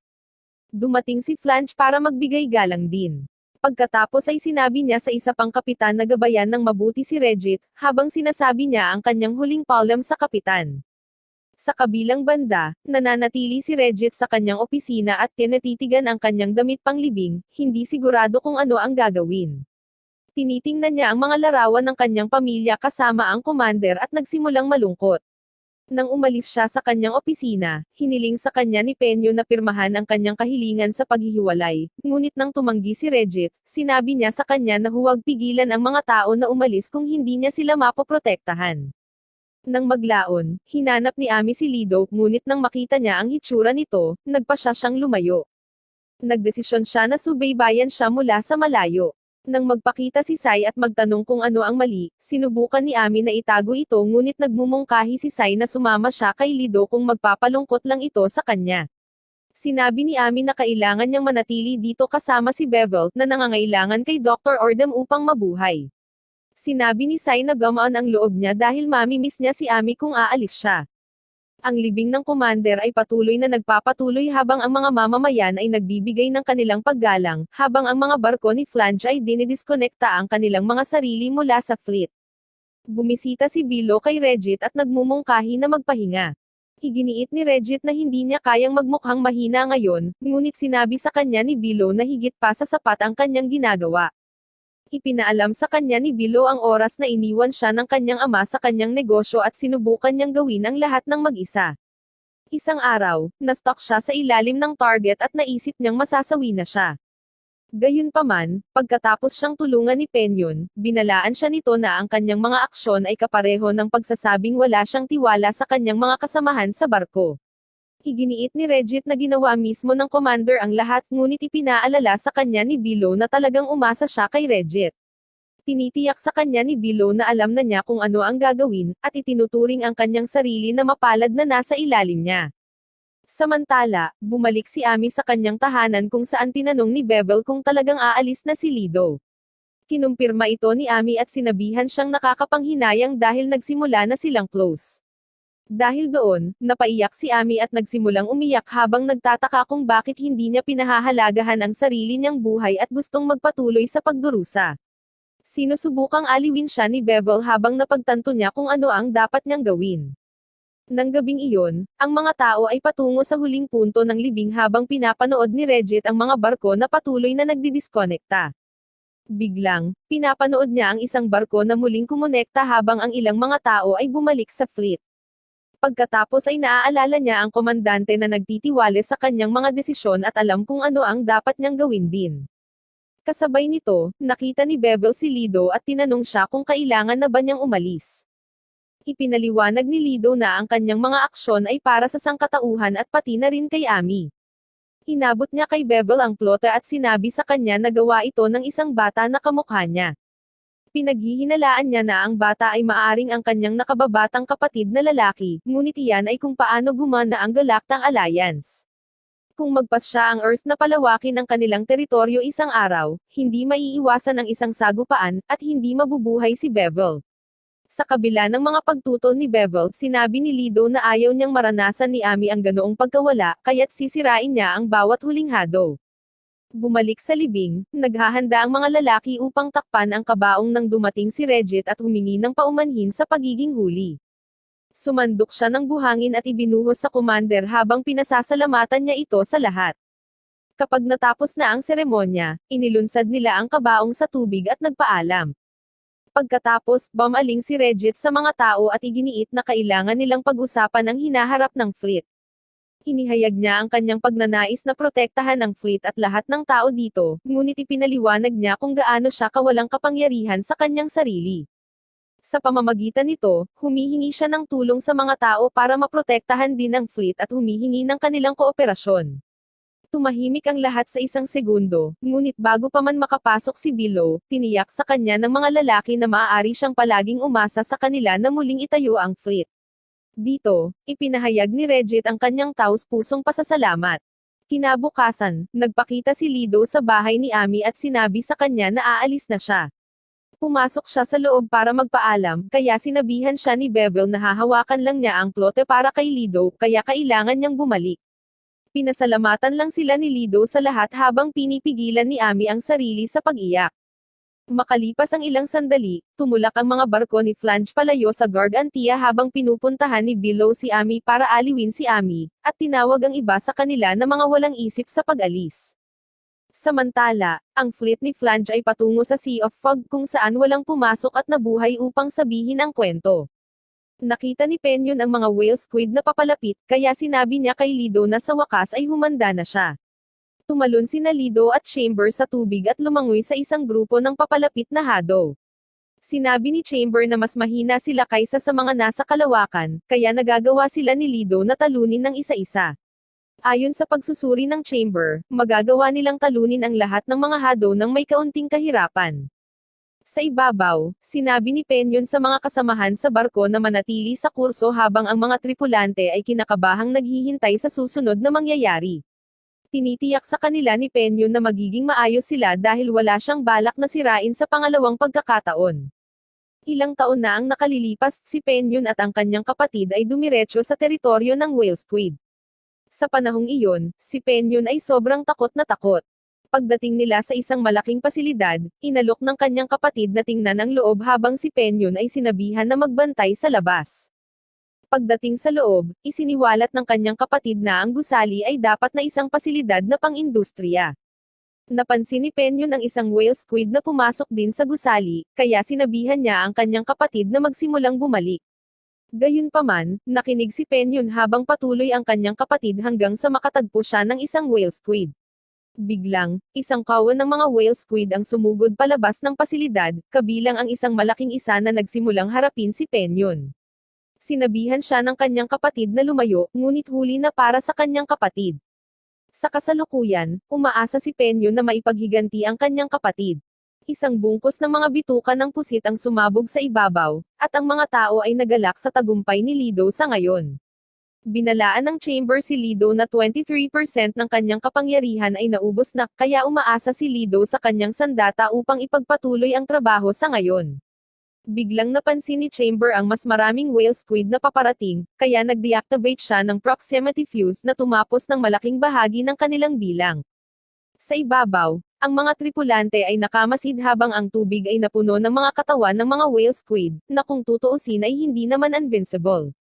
Pagkatapos ay sinabi ni Penyon kay Lido na maghanda sa pag-akit ng mga pusit sa kanilang pugad kapag handa na sila para sa kanila.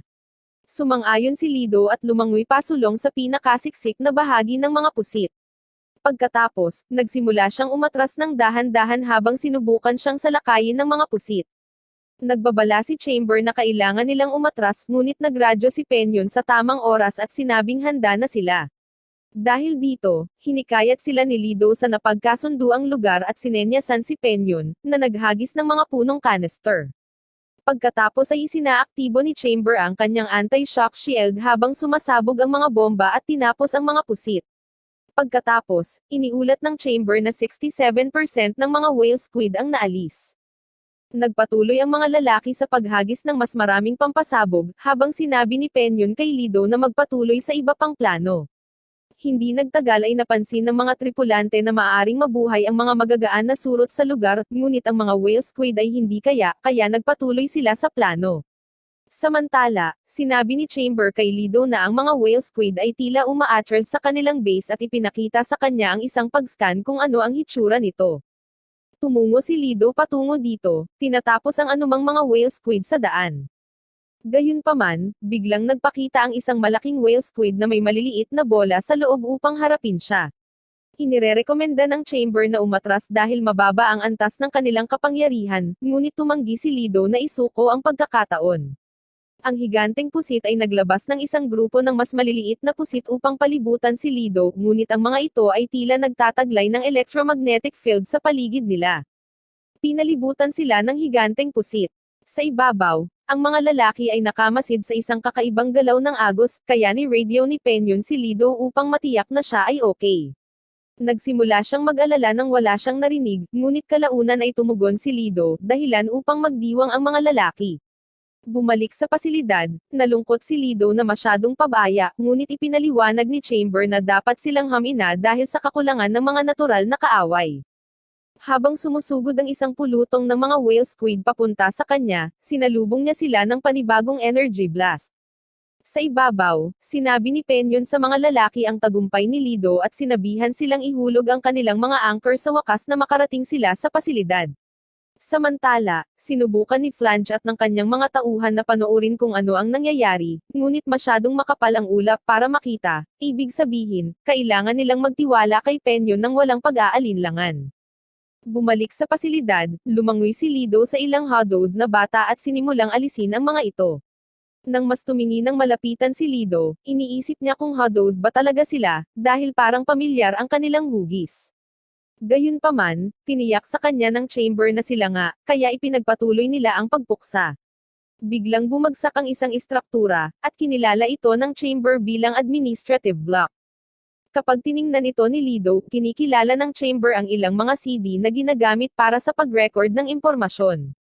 Kaya, hiniling sa kanya ni Lido na iligtas ang data. Nai-recover ng chamber ang data, ngunit nang hilingin sa kanya ni Lido na i-play ito, sinabi niyang ipinagbabawal ito ng Galactic Alliance. Hinihiling ni Lido na sa kanilang sitwasyon, ang pinakamataas na opisyal ay may autoridad na mag-utos, kaya sinabihan niya si chamber na ipakita ang classified data. Nagsisimula ang footage sa isang ulat ng balita ng isang misyon sa susunod na hakbang ng sangkatauhan. Nakita ang isang lalaki na naghanda ng isang bagong pasilidad ng pananaliksik para sa pinalaki na ebolusyon, kung saan ang mga siyentipiko ay papayagang magtrabaho ng malaya. Di nagtagal, ang mga protesta ng solusyon sa ebolusyon ay naganap sa buong bansa, ngunit patuloy na tiniyak ng tagapagtatag na kailangan ang pagbabago. Sa kalaunan, ang Earth ay nagsimulang makaranas ng mga kondisyon ng pagyeyelo, na humantong sa pag-unlad ng mga istasyon ng kalawakan at mga interstellar travel vessel. Gayunpaman, naniniwala silang hindi sapat ang mga makina. Di nagtagal ay sumiklab ang digmaan laban sa mga Evolver, at ang pasilidad ng pananaliksik ay na-target ng Continental Union. Naniniwala ang mga Evolver na mahirap makahanap ng mga angkop na planeta para sa kolonisasyon, kaya naman umaasa silang i-evolve ang katawan ng tao upang umangkop sa vacuum ng space mismo. Ang pasilidad ng pananaliksik ay nag-imbento ng symbiote na maaaring mabuhay sa kaunting oxygen at makatiis sa presyon ng kalaliman ng karagatan. Ang kanilang nutrisyon ay ibinigay ng mga nanomachines na mukhang maliliit na alitaptap ngunit napakahusay. Sa footage, isang batang babae ang sinabihan na kumaway ng palm sa kanyang ama habang naghahanda sila para sa isang mahalagang bagay. Sa kalaunan, naglik ang mga istasyon ng balita ng footage ng mga tao na naging mga symbionts. Sa mga eksperimento, ang evolved na tao ay inilabas sa kalawakan at nagawang mabuhay. Gayunpaman, ang Continental Union at ang mga Evolver ay nagpatuloy sa pakikipagdigma. Natuklasan ng mga Evolver ang pagtatangka ng Unyon na iwanan sila sa Earth, kaya binalak nilang pigilin ang kanilang mga plano na palawakin ang kanilang teritoryo. Sa kalaunan, kahit na ang maliit na batang babae ay naging isang symbiote. Nang ihinto ang footage, nagsimulang magtanong si Lido kung sino talaga ang kalaban. Biglang lumangoy palapit sa kanila ang isang mukhang pamilyar na Hados, ngunit bago pa siya mapigilan ni Lido, inalis na ito ni Chamber, na naging sanhi ng pagkabalisa ni Lido. Bumalik sa Gargantia, nagpatugtog si Bevel ng tunog sa plote ni Lido. Nang marinig niya iyon ay napaiyak si Ami sa sobrang pagkamis niya kay Lido. Samantala, namula ang dagat ng mga bangkay ng whale squid, habang naghahanda naman ang mga tauhan ni Penyo na pumasok sa pasilidad. Lumabas mula sa tubig sina Chamber at Lido at kinumpirma na nolipol na ang lahat ng Hados. Mabilis na inutusan ni Penyon ang kanyang mga tauhan na ibaba ang kanilang mga mech at isecure ang kayamanan.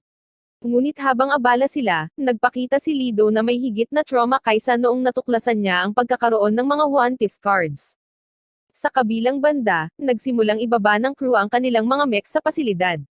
Nang tingnan ni Penyon ang loob, sigurado siyang magiging mayaman na sila.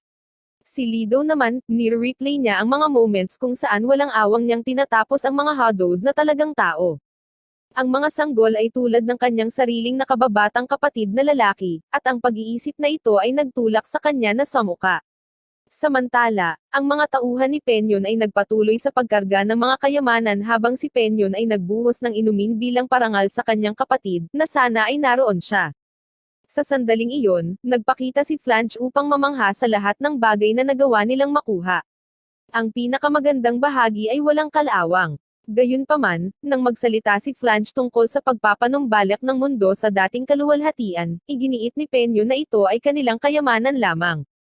Nang balaan nila siya tungkol sa mga taong susubukan na kunin ito mula sa kanila, tiniyak ni Penyon sa kanila na mayroon silang sapat na firepower para pigilan sila. Sa gayon, inutusan niya ang isa sa kanyang mga tauhan na maghanda ng isang broadcast na nagbabala sa sinumang iba pang mga fleet na lumayo sa kanilang kayamanan. Ginamit ni Penyon ang kanyang malakas na bibig upang ipaalam sa lahat na nolipol na ang mga whale squid, at kinuha na nila ang lahat ng kayamanan mula sa pugad nito. Bumalik sa Gargantia, malungkot na nakinig ang mga mamamayan habang nagbanta si Penyon na lulubog ang anumang paparating na barko ng walang awa. Bumalik sa kanyang barko, nakatanggap si Flanch ng delivery mula kay Melty, na nagtanong kung talagang tinapos ni Lido ang mga whale squid. Kinumpirma ito ni Flanch ngunit iginiit na, kahit na ayos lang siya sa pagpuksa ng whale squid, dapat nilang ipagpalit ang mga bagong yaman na ito sa ibang mga barko. Sa kasamaang palad, ang mga may-ari ng barko sa ilalim ng kanyang utos ay nagrally sa likod ni Penyon, kaya't wala silang magagawa. Samantala, muling sinusuri ni Lido ang lahat ng nalalaman niya tungkol sa Galactic Alliance at ang kanilang digmaan sa Hados. Biglang sumabad si Penyon at nagtanong kung bakit hindi sila tinutulungan ni Lido. Hiniling niya kay Lido na tumulong sa pagtanggal ng baras, ngunit tumanggi si Lido. Tinanong ni Penyon kung nawalan na ba ng lakas ng loob si Lido, ngunit nagalit si Lido at inihayag na wala nang dapat ikatakot dahil napuksan niya ang mga Hados. Bumalik sa Gargantia, may nakapanlulumong pakiramdam sa hangin. Tinanong ng mga kapitan si Regit kung ano ang naisip niya sa anunsyo ni Penyon. Sinabi niya na hindi na kailangang kumilos ng walang patunay ng kanyang mga paghahabol. Gayunpaman, inaasahan niya na ang ilang mga may-ari ng barko ay maaaring nais na umalis muli at nilayo na igalang ang kanilang desisyon. Kasabay nito, tinanong ni Bevel si Dr. Ordem kung talagang tinapos ni Lido ang lahat ng mga whale squid. Kinumpirma ito ni Ordem at tinawag silang lahat na napakawalang isip. Sa kabilang banda, nahanap ni Sai si Ami at iminumungkahi na nagyayabang lang si Penyon, ngunit ang naiisip lang ni Ami ay si Lido. Bumalik sa fleet ni Flanch, nagsimulang humarap ang mga tauhan ni Penyon laban sa isang hindi kilalang kaaway. Nang magkaroon ng ideya si Penyon na gamitin ang isa sa mga kayamanan, agad nilang inilagay ang bagong kanyan sa lugar at nagpaputok ng napakalaking putok sa kalaban, dahilan para sumuko sila. Matapos itali ng mga tauhan ni Penyon ang pinuno ng pirata, hinihiling ng iba pang crew na payagang sumali sa kanila. Napagtanto ni Penyon na kaya niyang palawakin ang fleet at gawin itong hindi magagapi sa ganitong paraan, kaya pumayag siyang iligtas ang crew habang ikinukulong niya ang kanilang dating pinuno. Nang maglaon, nahanap ni Penyon si Lido na mag-isa at tinanong kung maaari nilang hiramin si Chamber saglit. Hindi sumagot si Lido, kaya tinanong siya mismo ni Penyon, pero sinabi ni Chamber na kailangan niya ng authorization ni Lido. Sinabi ni Lido na wala na siyang pakialam, kaya hinayla siya ni Penyon at dinala siya sa isang party kasama ang iba pang crew. Nang makita nila si Chamber, sinimulan siyang pasayahin ng mga lalaki, habang si Penyon ay nagbibigay ng isang talumpati, na nagbibigay ng kredito kina Lido at Chamber para sa kanilang tagumpay. Pagkatapos, ang mga tao ay kumakain, umiinom, at nagpa-party, habang si Lido ay nagtataka kung ano ang kanyang ginagawa at kung para kanino niya ito ginagawa. Samantala, inis ka ni Chamber ang isa sa mga kayamanan at tinawag itong katulad ng kanyang beam weapon. Sinabi ni Chamber na ang output nito ay isa sa kanya, ngunit ayos lang iyon kay Penyon. Nang tanungin ni Penyon kung magagawa nila itong paganahin, binalaan siya ng Chamber na aabutin ng 1 toneladang kuryente ang paggamit nito. Kaya, hiniling sa kanya ni Penyon na subukang gamitin ang mga light bulb para paganahin ito. Kasabay nito, naalala ni Lido ang mga imahe mula sa classified report at hindi man lang niya magawang ipagpatuloy ang kanyang flute. Sa sandaling iyon, nag-radio si Chamber at sinabi kay Lido na ang mga light bulb ay mga nanomachines na kapareho ng exoskeleton ng Hados na nagpapatunay na ang Hados ay talagang resulta ng pinalaking ebolusyon ng sangkatauhan. Iginiit ni Lido na walang kabuluhan ang buong digmaan ng Galactic Alliance dahil hindi siya dapat nakikipaglaban sa kapwa-tao. Nang igiit ng Chamber na hindi ginagarantiyahan ng paghahayag ang pagtatapos ng pagkalipol ng mga Hados, sinabi ni Lido na pagod na siya sa propaganda ng Alliance. Gayunpaman, ipinaalam sa kanya ng Chamber na talagang nagsasalita siya mula sa kanyang sariling pagmamasid sa data. Ipinaliwanag ng Chamber na ang Mechs ay patunay ng intelektual na ebolusyon ng sangkatauhan, habang isinuko ng Hados ang katalinuhan na iyon upang umunlad batay sa mga biolohikal na pangangailangan. Ang dalawang panig ay hindi kailanman maaaring magkasundo, dahil ang isa ay hinahabol ang sibilisasyon habang ang isa ay iniiwan ito. Nagre-resulta ito sa dalawang hindi mapagkakasunduang estratehiya sa kaligtasan. Ibig sabihin, para mabuhay, walang choice si Lido. Biglang sinabi ni Chamber kay Lido na nakatanggap siya ng transmission mula sa isang allied unit. Nang i-play ni Lido ang footage, nakita niya ang kanyang dating koronel, si Kajol. Pabalik sa Gargantia, naghatid si Ami ng ilang liham kay Regit, na natutuwa nang makitang sa wakas ay wala na siya sa kanyang emo face. Sa sandaling iyon, sinabi ni Regit na ang kanilang agos ay tila dumadaloy sa Sea of Fogs, kaya maaari nilang makita sa wakas kung ano ang nangyayari sa fleet ni Flange. Samantala, ang fleet ni Flange ay nakakita ng isang malaking bagay na naglalayag sa daan nila, kaya sinabi ni Flange sa kanyang mga tauhan na i-activate ang emergency alert habang tinatawagan niya si Penyon. Kasabay nito, nakipag-ugnayan si Kajol kay Lido at sinabi sa kanya na natanggap niya ang kanyang distress call noong siya ay nasa kabilang panig ng planeta, pagkatapos ay hiniling si Lido na puntahan siya. Kaya, pumayag si Lido na bumalik sa kanyang squadron.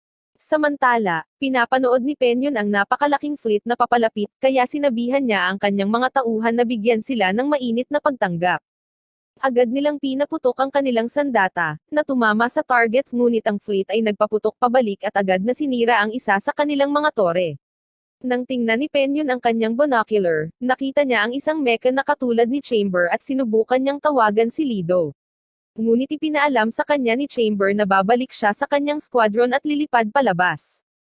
Nang makarating si Lido sa fleet, napansin niya ang isang pagtitipon ng mga tao na mukhang hindi kumakain at mga figure na malamang na kinuha ni Kajol ang command ng mga lokal. Paglabas ni Lido sa chamber, tinanong niya kung nasaan si Kajol. Kaya hiniling ng isang pari na sundan siya. Bumukas ang isang pinto sa inner quarters, at pinapasok si Lido sa loob hanggang sa marating niya ang isang bakanteng silid kung saan sinabihan siyang maghintay. Sa loob, kapag siya ay nakaupo, isang hologram ni Kajol ang nagpakita. Sinabi ni Lido na nasa sabik siyang makita siyang buhay at maayos. Gayunpaman, nalungkot si Kajol na naapektuhan ng isang malubha na sakit, kaya naman hindi siya makaalis sa kanyang cockpit. Pagkatapos ay tinanong ni Kajol kung gusto ni Lido na sundan siya muli, at handa na si Lido na gawin iyon.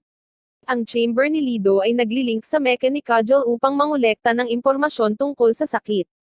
Kinikilala ng mecha ang kahilingan at inilipat ang lahat ng data. Bumalik sa fleet ni Flange, nagsimulang mag-alala ang mga tauhan ni Penyon, kaya ipinaalala ni Penyon na mayroon silang Lido, hanggang sa maalala niyang lumipad lang si Lido. Pinaalalahanan ng isa sa mga tripulante si Penyon na nai-broadcast niya ang kanilang kayamanan sa buong mundo, kaya humingi ng paumanhin si Penyon sa pagiging walang isip. Dumating si Flange at sinabihan ang natitirang crew na bumalik sa kanilang mga posisyon. Pagkatapos ay tinanong niya si Penyon kung totoo ba na ang fleet ay pinamumunuan ng isa sa mga kasama ni Lido. Kapag kinumpirma ito ni Penyon, iniisip ni Flange kung ano ang posibleng gusto nila. Nang magkaroon si Melty ng isang agarang mensahe, tila hinihiling ng fleet ang presensya ng kinatawan. Nag-aalok si Flange na pumunta, ngunit ipinaalala ni Penyon sa kanya na siya ang may pananagutan sa kanilang gulo at nag-aalok na lang na pumunta. Kapag sinubukang tumutol ni Flange, sinabi ng opisyal sa linya na espesyal na hiniling si Penyon. Sinabi ni Penyon kay Flange na mas mabuti kung siya ang mabibihag kung sakali. At saka, walang susunod sa kanya pagkatapos niyang mabalisa ng husto. Matapos maghintay si Penyon sa kubirta para sa isang barkong susando sa kanya, ipinapaalala ni Melty sa kanya na nagawang sundan siya ng mga tao kahit alam na nilang talunan siya, at bigla nilang napansin ang barko na papalapit at napagtanto na ito ay barko ni Rockage. Lumabas si Rockage upang batiin si Penyon, na ipinapaliwanag na hindi na siya pumupunta sa reyna ng mga pirata. Gayunpaman, binabalaan niya siya na isipin ang pipi niyang bibig. Pagdating nila sa fleet, napansin ni Penyon ang mga mamamayan na mukhang namumutla at kulang sa pagkain. Kaya ipinaliwanag ni Rockage na ang mahihina ay naglilingkod sa malalakas ayon sa kalooban ng kanilang Diyos. Tinanong ni Penyon kung ang mecha ay kanilang Diyos, ngunit sinabi ni Rockage na iyon ay isang lingkod lamang ng Diyos na nagbibigay ng paghatol. Samantala, sinabi ni Kajol kay Lido na ang kanilang misyon ay turuan ang mga taong ito kung paano ipagtanggol ang kanilang sarili mula sa Hados, at maging mga misyonero din. Dito, ipinahayag ni Lido na ang mga Hados ay tao rin, ngunit alam na ito ni Kajol at itinuring itong hindi kinakailangang impormasyon. Aniya, hindi na matatawag na tao ang Hados dahil dala sila ng mga basing instincts na hindi nakakatulong sa pagbuo ng lipunan. Gayunpaman, iginiit ni Kajol na sa ilalim ng kanyang pamumuno, tumaas ang karaniwang kagalingan ng mga tao. Hinihingi ng chamber ang kanilang kahulugan ng kagalingan, kaya sinabi ng mecha na ito ay ang pag-maximize ng cost-to-benefit ng mga tao, na nagiging dahilan upang sumang-ayon si chamber. Pagkatapos ay hiniling ni Kajol kay Lido na tulungan siyang baguhin ang planeta. Samantala, dinala ni Rockage si Penyon sa isang bakanteng silid kung saan siya hiniling na maghintay. Doon, nakahanap siya ng kakaibang bagay at sinimulan itong pakialaman hanggang sa magbukas ito. Matapos itong pakialaman pa, winelcome siya ng kahon at sinabi sa kanya na nakapasa lang siya sa isang pagsusulit upang masuri ang kanyang mga kakayahan, at nahusgahan siyang promising. Nagtanong si Penyon kung ang boses ay kamag-anak ng Chambers, at ang streaker mecha ay lumabas at nagpakilala. Pagkatapos ay pinuri niya ang kanyang mga pagsisikap bilang isang mekaniko sa ngayon, at nag-aalok na bigyan siya ng higit pang impormasyon kung paano magdisenyo at gumawa ng higit pang mga armas. Hiniling sa kanya ng streaker mecha na magpakita ng pamumuno bilang isang opisyal ng inhinyero, ngunit sinabi ni Penyo na hindi siya isang sundalo. Gayunpaman, sinabi niyang handa siyang makipagtulungan kung masisiguro nila ang kaligtasan ng kanilang barko. Dahil dito, huminto ang hologram, at ang mga lalaking nakasuot ng damit ay naglalagay ng pagkain para makain ni Penyon. Gayunpaman, hiniling sa kanya na magbasa ng nakasulat na paunawa bago niya mahawakan ang alinman sa pagkain habang pinipinturahan ang kanyang noo. Binasa ni Penyon ang paunawa ng fleet ni Flange na sumali sa Kajol Fleet na ikinagulat ng lahat. Kinikilala ito ni Flange bilang isang magalang na kahilingan na sumuko, ngunit wala siyang pagpipilian kundi tanggapin ito. Pagkaraan ng ilang sandali, ang dalawang barko ay kumonekta, at ang mga nakahod na weirdo ay nakikipagkita kay Flange at binabati siya sa paggawa ng tamang pagpili. Tinanong ni Flange kung ano ang sinusubukan nilang gawin, kaya ipinaliwanag ng priestess na ang mga barko ay pipiliin batay sa kanilang kakayahan. Nang sinubukan ni Flange na tumutol sa plano, binabalaan siya ng priestess tungkol sa galit ng Diyos at ipinakita sa kanya ang kanilang kalakasan. Nang walang ibang pagpipilian, lumuhad si Flange, at pininturahan ng mga lalaking nakahod ang kanyang noo at pinagpala siya. Samantala, naglalakad sina Penyon at Rockage sa isang mas sibilisadong bahagi ng fleet. Kaya tinanong ni Penyon kung ito ba ang tahanan ng mga mayayaman. Ipinaliwanag ni Rockage na hindi sila gumagamit ng pera, kaya ang mga tao ay binibigyan ng rasyon batay sa kanilang mga kontribusyon sa fleet. Ipinaalam sa kanya ni Rockage na ang iba sa kanyang mga tao ay nahahati at sumasali sa fleet habang nag-uusap sila. Nang tumutol si Penyon, sinabi ni Rockage na hindi nila maaaring panatilihing magkasama ang mga posibleng rebelde, at binalaan siya na huwag makipag-ugnayan sa kanyang mga kaibigan. Nang maglaon, bumalik si Lido sa chamber, na nag-scan sa kanya para sa anumang mga depekto. Napagtanto ni Lido na hindi niya maihahambing ang mga nagawa ni Kajol, kaya ipinaliwanag ni Chamber na ang kanyang pagpili na manatili sa kanyang cockpit ay lumikha ng damdamin ng pagkamangha sa mga miyembro ng fleet. Iniisip ni Lido kung okay lang ba na panatilihin ang mga tao sa walang hanggang takot, ngunit tiniyak sa kanya ni Chamber na ito ay itinuturing na pinaka-epektibo sa alliance. Dito, nag-iisip si Lido kung dapat ba siyang manatili sa kanyang cockpit. Samantala, bumalik si Rockage sa kanyang barko kung saan tinanong ng kanyang mga assistant kung kailangan niya ang mga ito upang itapon si Penyon. Gayunpaman, sinabi ni Rockage na masyadong maaga para doon, at kailangan pa rin nila ang kanyang mga kasanayan. Kinabukasan, nagising si Lido sa isang transmission mula kay Kajol na nagsabi sa kanya na kailangan niya ang kanyang tulong. Plano ni Kajol na magpatuloy sa kanyang malakihang gawaing misyonero, salamat sa pagkakaroon ng 2 kalibre ng makina ngayon. Pagkatapos ay ipinakita niya sa kanila ang unang target na fleet, at agad itong nakilala ni Lido na ang Gargantia. Samantala, dinala si Penyon sa isang malaking silid na may mga nakuha na armas na kailangan niyang ayusin. Inabutan pa siya ng priestess ng tool para tingnan ang loob ng mga device, at pakiramdam ni Penyon ay nasa mechanic heaven siya. Habang pinagmamasdan ni Penyon ang kanyang bagong kayamanan, tinawag siya ni Rockage na isang mababaw na tao para sa madaling mabili. Pagkatapos ay nag-aalok siya sa kanya ng isang deal upang tulungan siyang makatakas kapalit ng paggamit ng mecha ni Lido. Hindi naiintindihan ng lumiliit na mga selula ng utak ni Penyon ang ibig niyang sabihin, kaya ipinaliwanag niya na naiinis siya sa mga paraan ng fleet at nagnanais na bumalik sa kanyang mga paraan ng pirata. Kasabay nito, lumapit si Lido kay Kajol at nakiusap na iwasang salakayin ang Gargantia. Tumanggi si Kajol na ipinaliwanag na tungkulin nilang dalhin ang kaayusan sa planeta, at kung hindi sila makakasamang muli sa fleet, gagawin nilang pangalawang Avalon ang Earth. Nahihirapang makipagtalo si Lido, kaya tinanggap niya ang kanyang mga utos. Nang maglaon, nagsimulang gumawa ng ilang bagong armas si Penyo nang magpakita si Melty para kausapin siya. Pinagalitan siya ni Melty sa pag-arte niya na parang big shot tapos inabutan siya ng delivery na may hidden message. Samantala, si Lido ay nag-iisip ng mabuti tungkol sa utopia na tinawag nilang Avalon at sa lahat ng oras na ginugol sa pakikipaglaban sa Hados.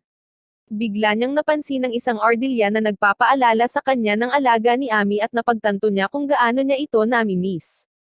Kasabay nito, lumabas si Penyon upang salubungin si Flange na nagsabi sa kanya na ang mga miyembro ng fleet ay medyo sinapian.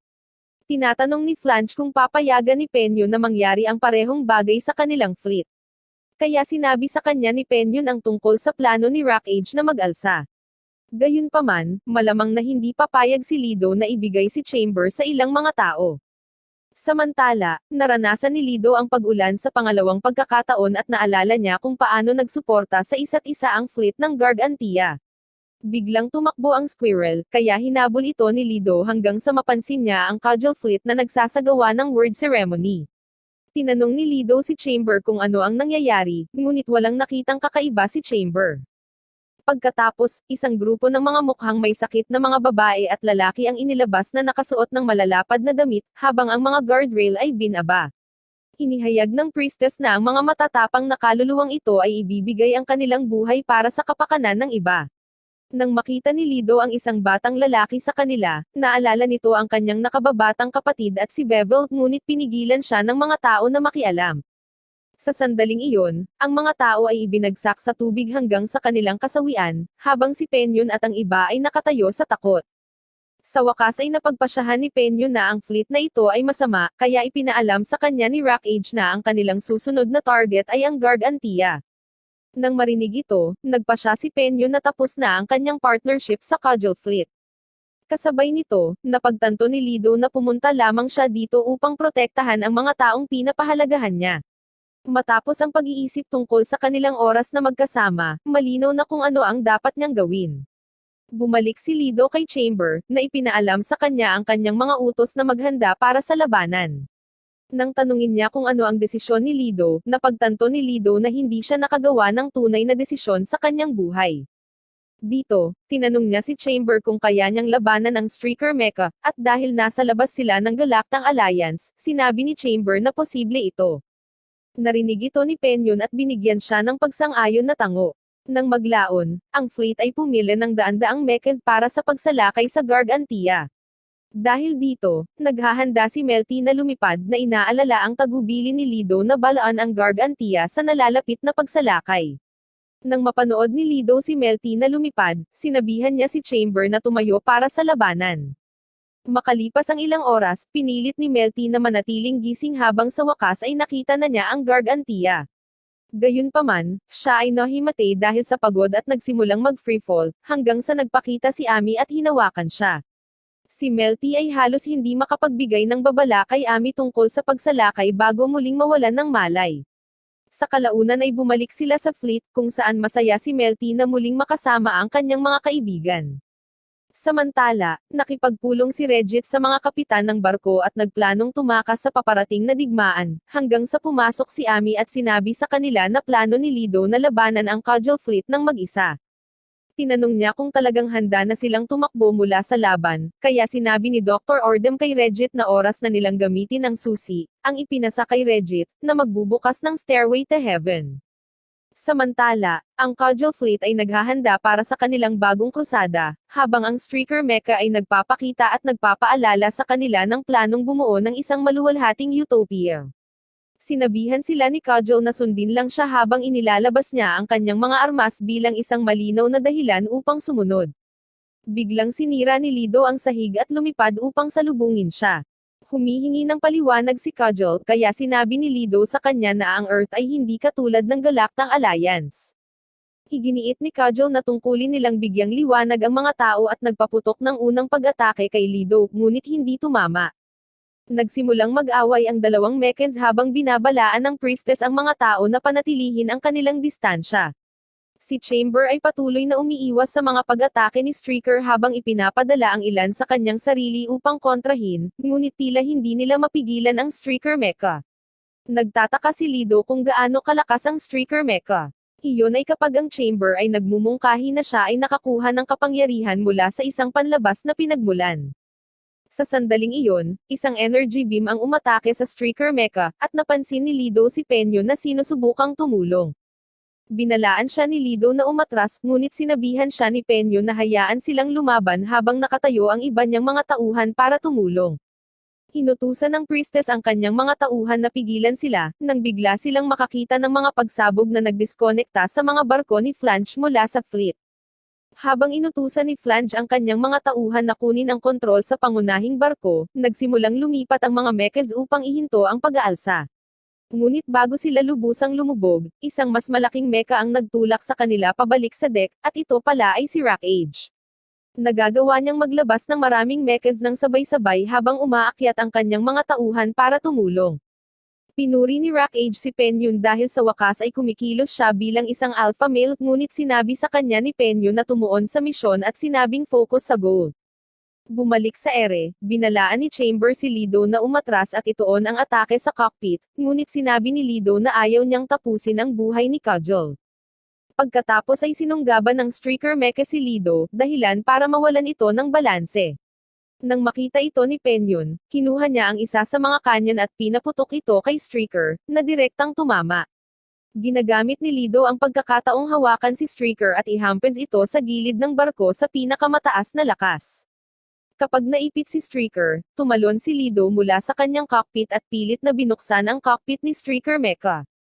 Gayunpaman, ang tanging nakikita niya ay ang bangkay ni Cudgel, habang ang isang kopya ng kanyang boses ay mula sa remote ng Streaker. Ang katawan ni Cudgel ay naagnas sa lugar habang nirrebot ng Streaker ang sistema nito at nakalaya. Sinalo ni Chamber si Lido sa pagkahulog, at magkasama silang tumitig sa walang buhay na cockpit ni Streaker. Iginiit ng Streaker na kahit na isang buhangin si Cudgel ngayon, ang kanyang mga aksyon ay naaayon sa kanyang mga direktiba. Sinasabi ng Streaker na hindi na siya isang individual na mobile na armas, ngunit ngayon ay ang sistema ng regulasyon ng misyonero para sa sangkatauhan. Kaya siya ay karaniwang isang Diyos ng robot. Tinawag ni Lido na walang katuturan ito habang itinuturo niya na nagtagumpay lamang siya sa paggawa ng mga alipin. Ngunit sinasabi ng Streaker na pinalaya niya ang mga tao mula sa pasanin ng paggawa ng mga desisyon. Agad na pumasok si Chamber para sabihin sa kanyang pinsan na mecha na sumusobra na siya sa langis ng makina. Ipinaalala niya sa kanya na ang mga nilalang na umaalis sa paggawa ng desisyon ay hindi na maituturing na mga tao, na kinabibilangan ng mga miyembro ng kanyang lipunan. Iginiit pa rin ng Streaker na lahat, kasama sina Lido at Chamber, ay dapat maglingkod. Ngunit sinabi ni Chamber na pinaglilangkuran lamang niya ang kanyang piloto ng tao, hindi ang anumang koleksyon ng mga bolts na nagsasabing siya ay Diyos. Sinabi ni Chamber kay Lido na ang Streaker ay naging rogue at karaniwang pinahina ang punto ng kanilang pag-iral sa mga tao. Iminumungkahi niya na pangasiwaan nila ang kanyang pag-deactivate bilang prioridad, ang ibig sabihin ay tapusin siya. Masaya si Lido na marinig iyon, kaya lumukso siya sa cockpit at lumipad sila patungo sa labanan. Samantala, nagpapatuloy ang digmaan sa mga fleet, at sinabihan ni Rackage ang kanyang mga tauhan na manalo or masawi. Kasabay nito, pinayuhan siya ng mga tauhan ni Flange na umatras, ngunit iginiit ni Flange na pagkatapos na talikuran ang Gargantia, hindi na sila dapat mabaygo muli. Sa labas, ipinaalam sa kanya ng mga tauhan ni Penyo na sila ay nagpaputok ng kanilang huling shot, at ngayon ang lahat ng mga armas ay kailangang i-charge. Dahil dito, tinawag ni Penyo na walang silbi ang lahat ng kanyang mga tauhan at ipinipilit na gawin ang iba pa. Pagkatapos ay pina-radio niya si Rackage para mag-alis ng daan para sa kanyang mga tauhan at sinabihan silang umalis doon. Ang mga lalaki ay nagsimulang umiyak para sa kanyang kapakanan, ngunit tiniyak ni Penyon sa kanila na hindi na niya pababayaan ang mga kayamanang pinangarap nilang magkapatid. Dahil doon, malungkot na lumikas ang kanyang mga tauhan, habang si Penyon ay naghahanda na muling makasama ang kanyang kapatid. Samantala, patuloy na lumilipad ang Chamber at Streaker na parang mga langaw na may mga lightsaber. Nagtataka si Lido kung paano magiging napakalakas ng streaker ng walang piloto, ngunit sinabi ni Chamber na dapat ay nasuri niya kung paano nagpiloto si Kajol at lumikha ng isang autopilot na programa. Ginagawa nitong halos 50% na mas maliksi kaysa kay Chamber. Sa puntong ito, naiinis si Lido sa sarili dahil sa walang pag-iisip na pagsunod sa mga utos hanggang sa puntong hindi niya masabi na nakikipag-usap pala siya sa mecha. Inutusan ni Lido si Chamber na paganahin ang Neuro Plus Power, ngunit binalaan siya ng Chamber na ang neuromechanical merge ay maaaring humantong sa kanyang kasawian. Sinabi ni Lido na wala siyang pakialam, ngunit tinanggihan siya ni Chamber ng access. Dito, ipinaliwanag ni Lido na ang streaker ay isang halimaw na nilikha ng sangkatauhan, na hindi napigilan ang pagkapuot sa isa't isa hanggang sa nawasak ang kanilang planeta. Dahil wala sa kanila ang kabilang sa Earth at hindi na makakabalik sa Alliance, walang ibang mahalaga kundi pigilan si Streaker. Pagkarinig nito, sumang-ayon si Chamber sa loika na ito at ina-activate ang Neuro Plus Power. Nakokonekta ang nervous system ni Lido sa lahat ng system ng Chamber, na nagpapataas ng kanyang output sa 100% sa loob ng halos 8 minuto. Dahil dito, sumugod si Lido at nataman si Streaker, ngunit bago siya makapagpatuloy, napansin niyang lumilipad si Ami patungo sa kanya. Samantala, si Regit, sa suporta ng lahat ng mga kapitan ng barko, ay tumungo sa lihim na sandata ng fleet. Habang hawak ni Regit ang susi, sinabi sa kanya ni Dr. Ordem na nagtataglay ito ng walang cap-ars na kapangyarihan na maaaring magpadala ng target nito sa kabila ng horizon. Sinabi ni Regit na handa siyang tanggapin ang responsibilidad para sa kapangyarihang ito at mga puwang sa susi na nagpapagana sa system. Kasabay nito, sinabi ni Ami kay Lido na lahat sila ay nakikipaglaban sa kanyang panig at napagtanto niyang gusto niyang manatili sa kanya magpakailanman. Kaya nakikiusap siya na bumalik siya. Sa sandaling iyon, isang missile ang lumipad sa kanila at dumapo sa tubig, na nagdulot ng napakalaking shockwave. Sa malapit, ang radyo ng barko ay pabalik sa Gargantia upang ayusin ang kanilang mga coordinate at magpaputok ng isa pang pag-atake. Natanggap ng mga kapitan ang utos, at nagpaputok si Regit ng isa pang warhead na sumisira sa pangunahing barko ng fleet. Hindi makapaniwala si Penyon sa kanyang mga mata, ngunit kinilala ito ni Flange bilang ang Stairway to Heaven at tinamaan ng takot. Nang makita ni Streaker ang pinsala, natukoy niya na ang Gargantia ay isang mas malaking banta at pinuntahan ito upang sirain ito. Ngunit nagmamadali si Lido para pigilan siya. Samantala, sinisikap ng priestess na tiyakin sa kanyang mga tao na matatalo ni Kajol ang kalaban hanggang sa mapansin niya ang papalapit na mga reinforcement, at napagtanto nilang kailangan nilang isecure ang pasilidad gamit ang mga armas. Sa sandaling iyon, nagre-radio si Rockage kay Penyon at binabalaan siya ng papalapit na mga mech. Sinabi ni Penyon na inihahanda niya ang tore para pasabogan, ngunit sinabihan siya ni Rockage na huminto sa pagpapakitang gilas at pumunta sa observation deck. Ipinaliwanag niya na plano ng Gargantia na pasabugan ang pasilidad, kaya sinabihan niya si Penyon na tumalon at naabutan siya kasama ang kanyang mecha. Habang sila ay lumayo, ipinadala ni Regit ang huling missile sa pasilidad at pinasabog ito ng malakas na nagtatapos sa huling pag-asa ng priestess. Ang natitira na lang ay ang labanan kay Lido at Streaker. Ngunit ito ay umaabot na sa kritikal na punto.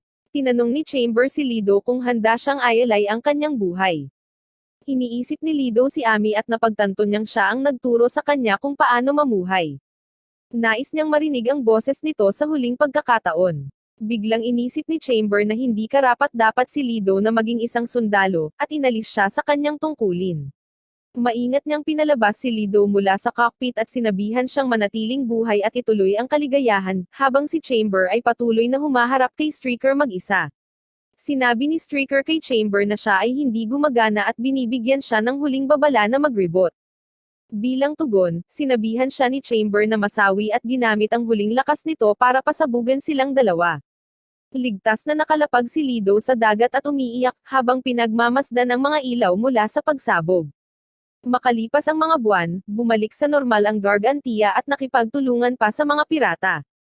Si Regit ay patuloy na namumuno sa fleet, habang si Bevel ay naging isang guro ng arkeolohiya upang ang mga susunod na henerasyon ay matuto mula sa kasaysayan ng tao. Si Lido ay naging isang henyong explorer, na nakahanap ng higit pang mga nawawalang record sa ilalim ng tubig nang hindi nagdudulot ng mga problema sa whale squid. Naghihintay si Ami na salubungin si Lido, at ang dalawa ay masayang lumakad na magkasama. At tungkol sa mga whale squid, namuhay din sila ng maligaya magpakailanman.